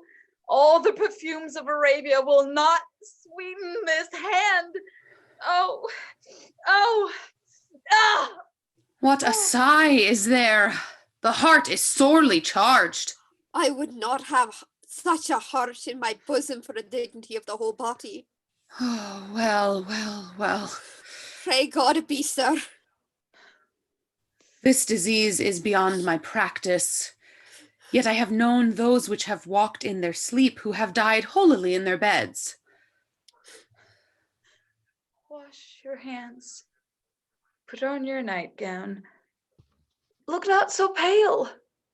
I tell you yet again, Banquo's buried. He cannot come out on his grave. Even so? To bed. To bed! There's knocking at the gate. Come, come, come, come. Give me your hand. What's done cannot be undone. To bed. To bed. Will she go now to bed? Directly. Foul whisperings are abroad. Unnatural deeds do breed unnatural troubles. Infected minds to their deaf pillows will discharge their secrets. More needs she the divine than the physician. God forgive us all. Look after her. Remove from her the means of all annoyance and still keep eyes upon her. So, good night. My mind she has mated and amazed my sight. I think, but dare not speak. Good night, good doctor. They exit. Act 5, Scene 2. Drum and Colours. Enter Menteith, Caithness, Angus, Lennox, and soldiers.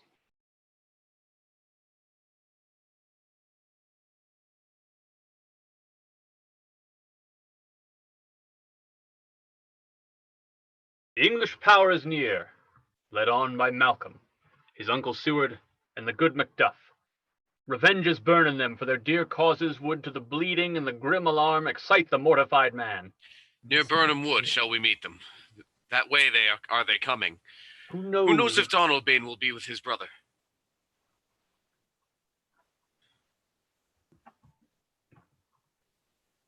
Certain, sir, he is not. I have a file of all the gentry. There is Seward's son, and many unrough youths that even now protest their first of manhood. I'm not even in. What does the tyrant? Great Dunsinane he strongly fortifies. Some say he's mad, others that lesser hate him do call it valiant fury. But for certain he cannot buckle his distempered cause with the belt of rule. Now does he feel his secret murders sticking on his hands. Now minutely revolts upbraid his faith breach. Those he commands move only in command, nothing in love. Now does he feel his title hang loose about him, like a giant's robe upon a dwarfish thief.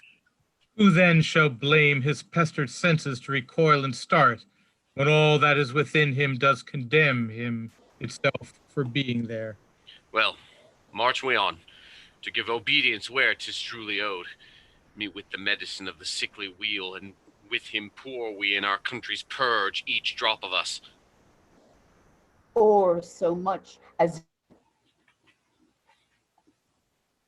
make we our march towards Burnham. They exit, marching. Act 5, Scene 3. Enter Macbeth, the doctor, and attendants. Bring me no more reports. Let them fly all. To Burnham Wood removed to Dunsedane, I cannot taint with fear. Where's that boy Malcolm? Was he not born of woman?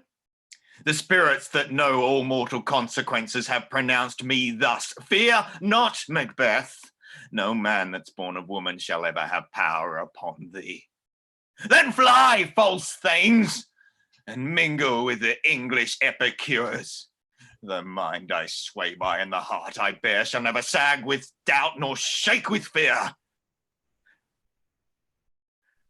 The devil damn thee black, thou cream-faced loon, where gottest thou that goose look? There is 10,000. Geese, villain? Soldiers, sir. Go prick thy face and overread thy fear, thou lily-livered boy. What soldiers, Patch? Death of my soul, these linen cheeks of thine art counsellors to fear. What soldiers, wave-face? The English force, so please you. Take thy face hence. Satan! I am sick at heart when I behold. Satan, I say! Oh, this push will cheer me ever or deceit me now. I have lived long enough. My way of life has fallen into the sear, the yellow leaf, and that which should accompany old age is love, honor, obedience, troops of friends I must not look to have, but in their stead, curses. Not loud, but deep. Mouth honor, breath, which the poor heart would fain deny and dare not. Satan! Enter Satan. What's your gracious pleasure? What news more? All is conformed, my lord, which was reported. Well, I'll fight till from my bones my flesh be hacked. Give me my armor. 'Tis not needed yet. I'll put it on. Send out more horses. Scur the country round. Hang those that talk of fear. Give me my armor. How does your patient, doctor? Not so sick, my lord, as she is troubled with thick coming fancies that keep her from rest. Cure her of that. Canst thou not minister to a mind diseased, pluck from the memory a rooted sorrow, raise out the written troubles of the brain with some sweet oblivious antidote, cleanse the stuffed bosom of that perilous stuff that weighs upon the heart? Therein the patient must minister to himself. Throw physic to the dogs, I'll none of it. Come, put my armor on. Give me my staff. Satan, send out. Doctor, the thanes fly from me. Come, sir, dispatch. If thou couldst, doctor, cast the water of my land, find her disease, and purge it to a sound and pristine health, I would applaud thee to the very echo that should applaud again. Pull it off, I say. What rhubarb, senna, or what purgative drug could scour these English hens? Hearest thou of them? Aye, my good lord. Your royal preparation makes us hear something. Bring it after me. I will not be afraid of death and bane, till Burnham Wood come to Dunsinane. Were I from Dunsinane away and clear, profit again should hardly draw me here. They exit. Act 5, Scene 4. Drum and colours. Enter Malcolm, Seward, Macduff, Seward's son, Mantaith, Katniss, Angus, and soldiers. Mark. Cousins, I hope the days are near at hand and the chambers will be safe. We doubted nothing. What wood is this before us? The wood of Burnham. Let every soldier hew him down a bough and bear it before him. Thereby shall we shadow the numbers of our host, and make discovery err in report of us. It shall be done. We learn no other, but the confident tyrant keeps still in Dunsinane, and will endure our setting down before it. This is main hope, for where there is advantage to be given, both more and less have given him the revolt, and none serve with him but constrained things, whose hearts are absent too. Let our just censors attend the true event, and put we on industrious soldiership. The time approaches that will with due decision make us know what we shall say we have and what we owe. Thoughts speculative their unsure hopes relate, but certain issues strokes must arbitrate, towards which advance the war. They exit, marching. Act 5, Scene 5. Enter Macbeth, Satan, and soldiers, with drum and colours. All our banners on the outward walls, the cries still they come. Our castle's strength will laugh as scorn to siege. Here let them lie till famine and ague eat them up. Were they not forced with those who should be ours, we might have met them dareful beard to beard and beat them backward home. What is that noise? It is the cry of women, my good lord. I'd almost forgot the taste of fears. The time had been my senses would have cooled to hear a night shriek, and my fell of hair would at dismal treaties rouse and stir as life were in it.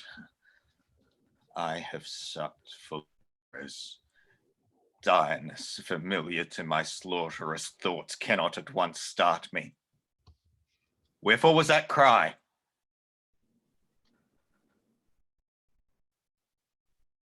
The queen, my lord, is dead.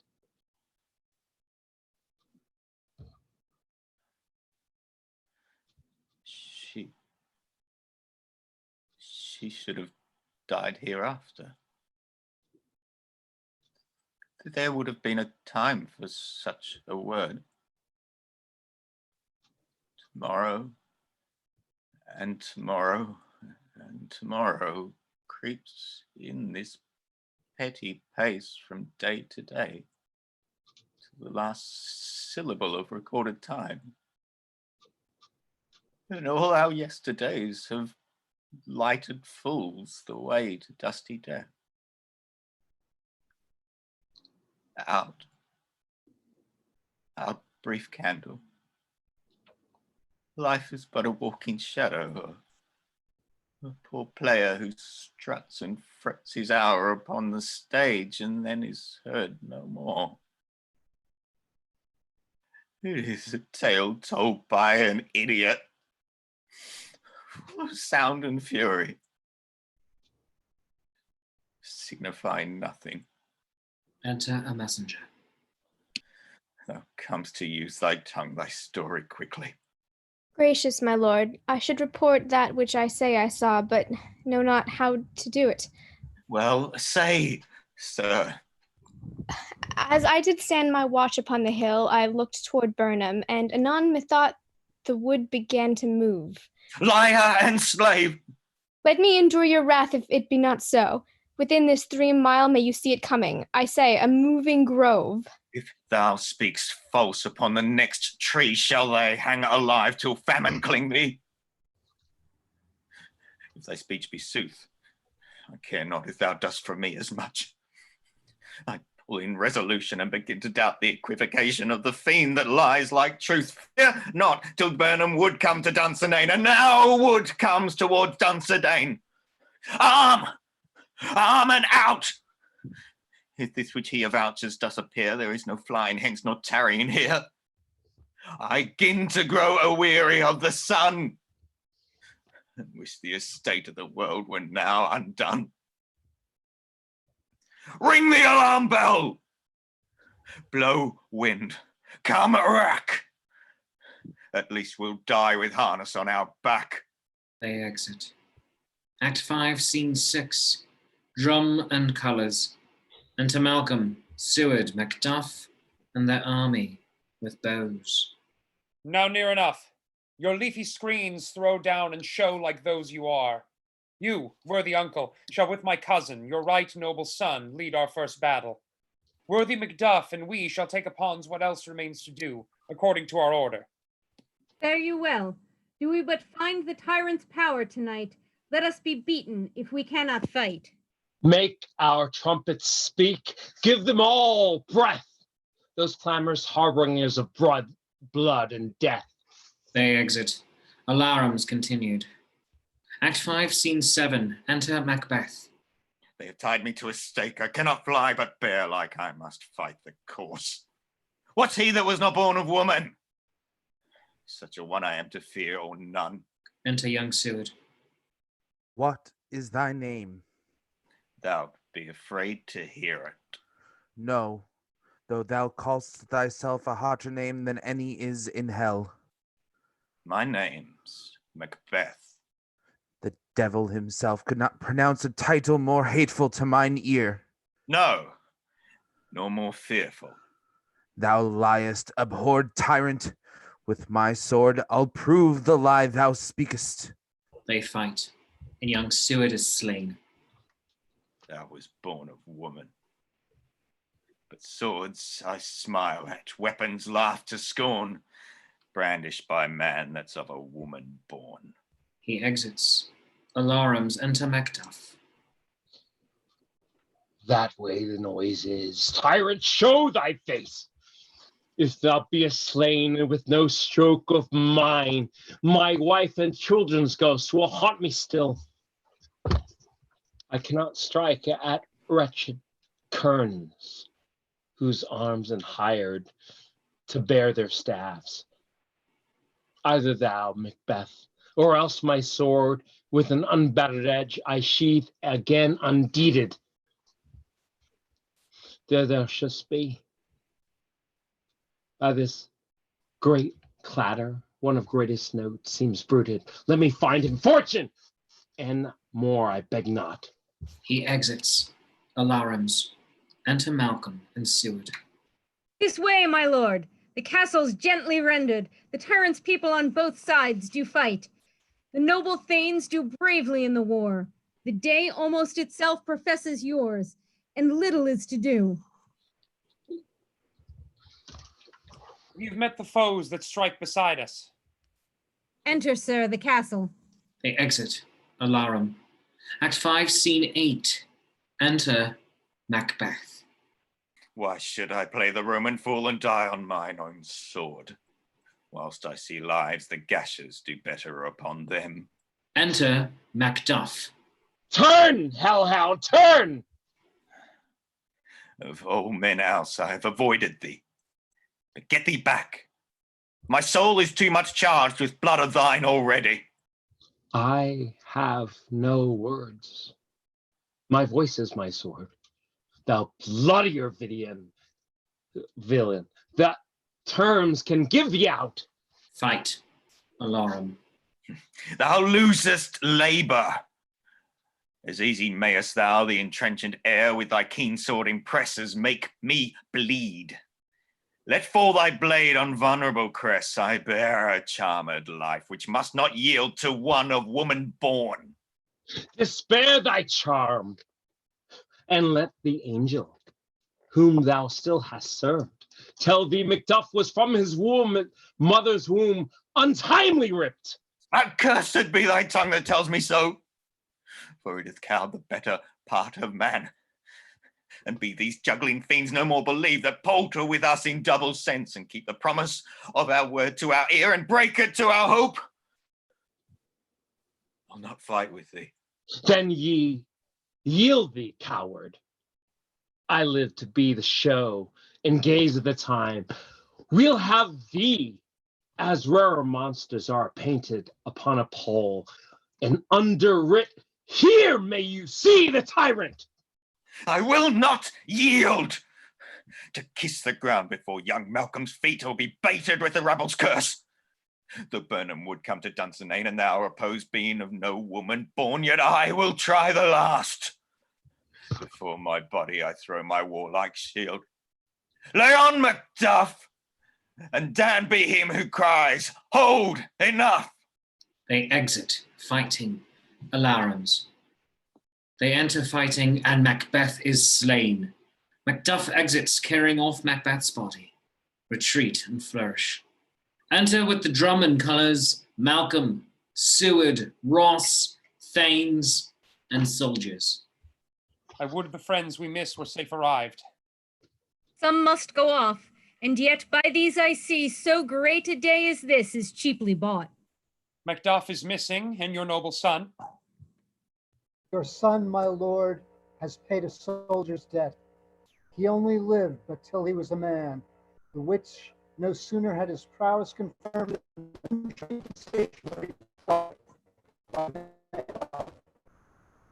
Then he is dead. Aye, and brought off the field. Your cause of sorrow must not be measured by his worth, for then it hath no end. Had he his hurts before? Aye, on the front. Why then, God's soldier be he. Had I as many sons as I have hairs, I would not wish them a fairer death. And so his knell is knolled. He's worth more sorrow, and that I'll spend for him. He is worth no more. They say he parted well and paid his score, and so God be with him. Here comes newer comfort. Enter Macduff with Macbeth's head. Hail, King! For so thou art. Behold where stands the usurper's cursed head. The time is free. I see thee compassed with thy kingdom's pearl, that speak my salutations in their minds, whose voices I desire aloud with mine. Hail, King of Scotland! Hail, King of Scotland! We shall not spend a large expanse of time before we reckon with your several loves and make us even with you all. My thanes and kinsmen, henceforth be earls, the first ever that Scotland in such an honor named. What's more to do, which would be planted newly with the time, as calling home our exiled friends abroad that fled the snares of watchful tyranny, producing forth the cruel ministers of this dead butcher and his fiend-like queen, who as 'tis thought by self and violent hands took off her life. This, and what needful else that calls upon us, by the grace of grace, we will perform in measure, time, and place. So thanks to all at once, and to each one whom we invite to see us crowned at Scone. All exit. Thank you for joining us for Macbeth. We'd once again like to thank all of the actors who have volunteered to read with us this evening. We're so appreciative. Thank you for doing this with us. If you all want to find out more information about our totally volunteer organization, visit our website, zenithplayers.com. Feel free to visit our very attractive donations page to help keep live art alive. If you'd like to be involved in a future project like this and be one of our readers, send an email to casting@zenithplayers.com.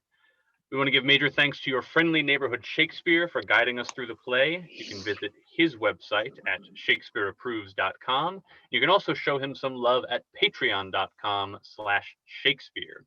We are looking forward to his April 23rd live online performance of Romeo and Juliet, the Flying Implement of Doom edition. Oh, it's going to be stupid. It's going to be stupid, says the man himself. We want to continue to express our support to everyone out there who is fighting to keep us all safe so that we can keep doing this. We appreciate everything you do. Thank you so much. Join us next Saturday for Taming of the Shrew. Thank you and good night.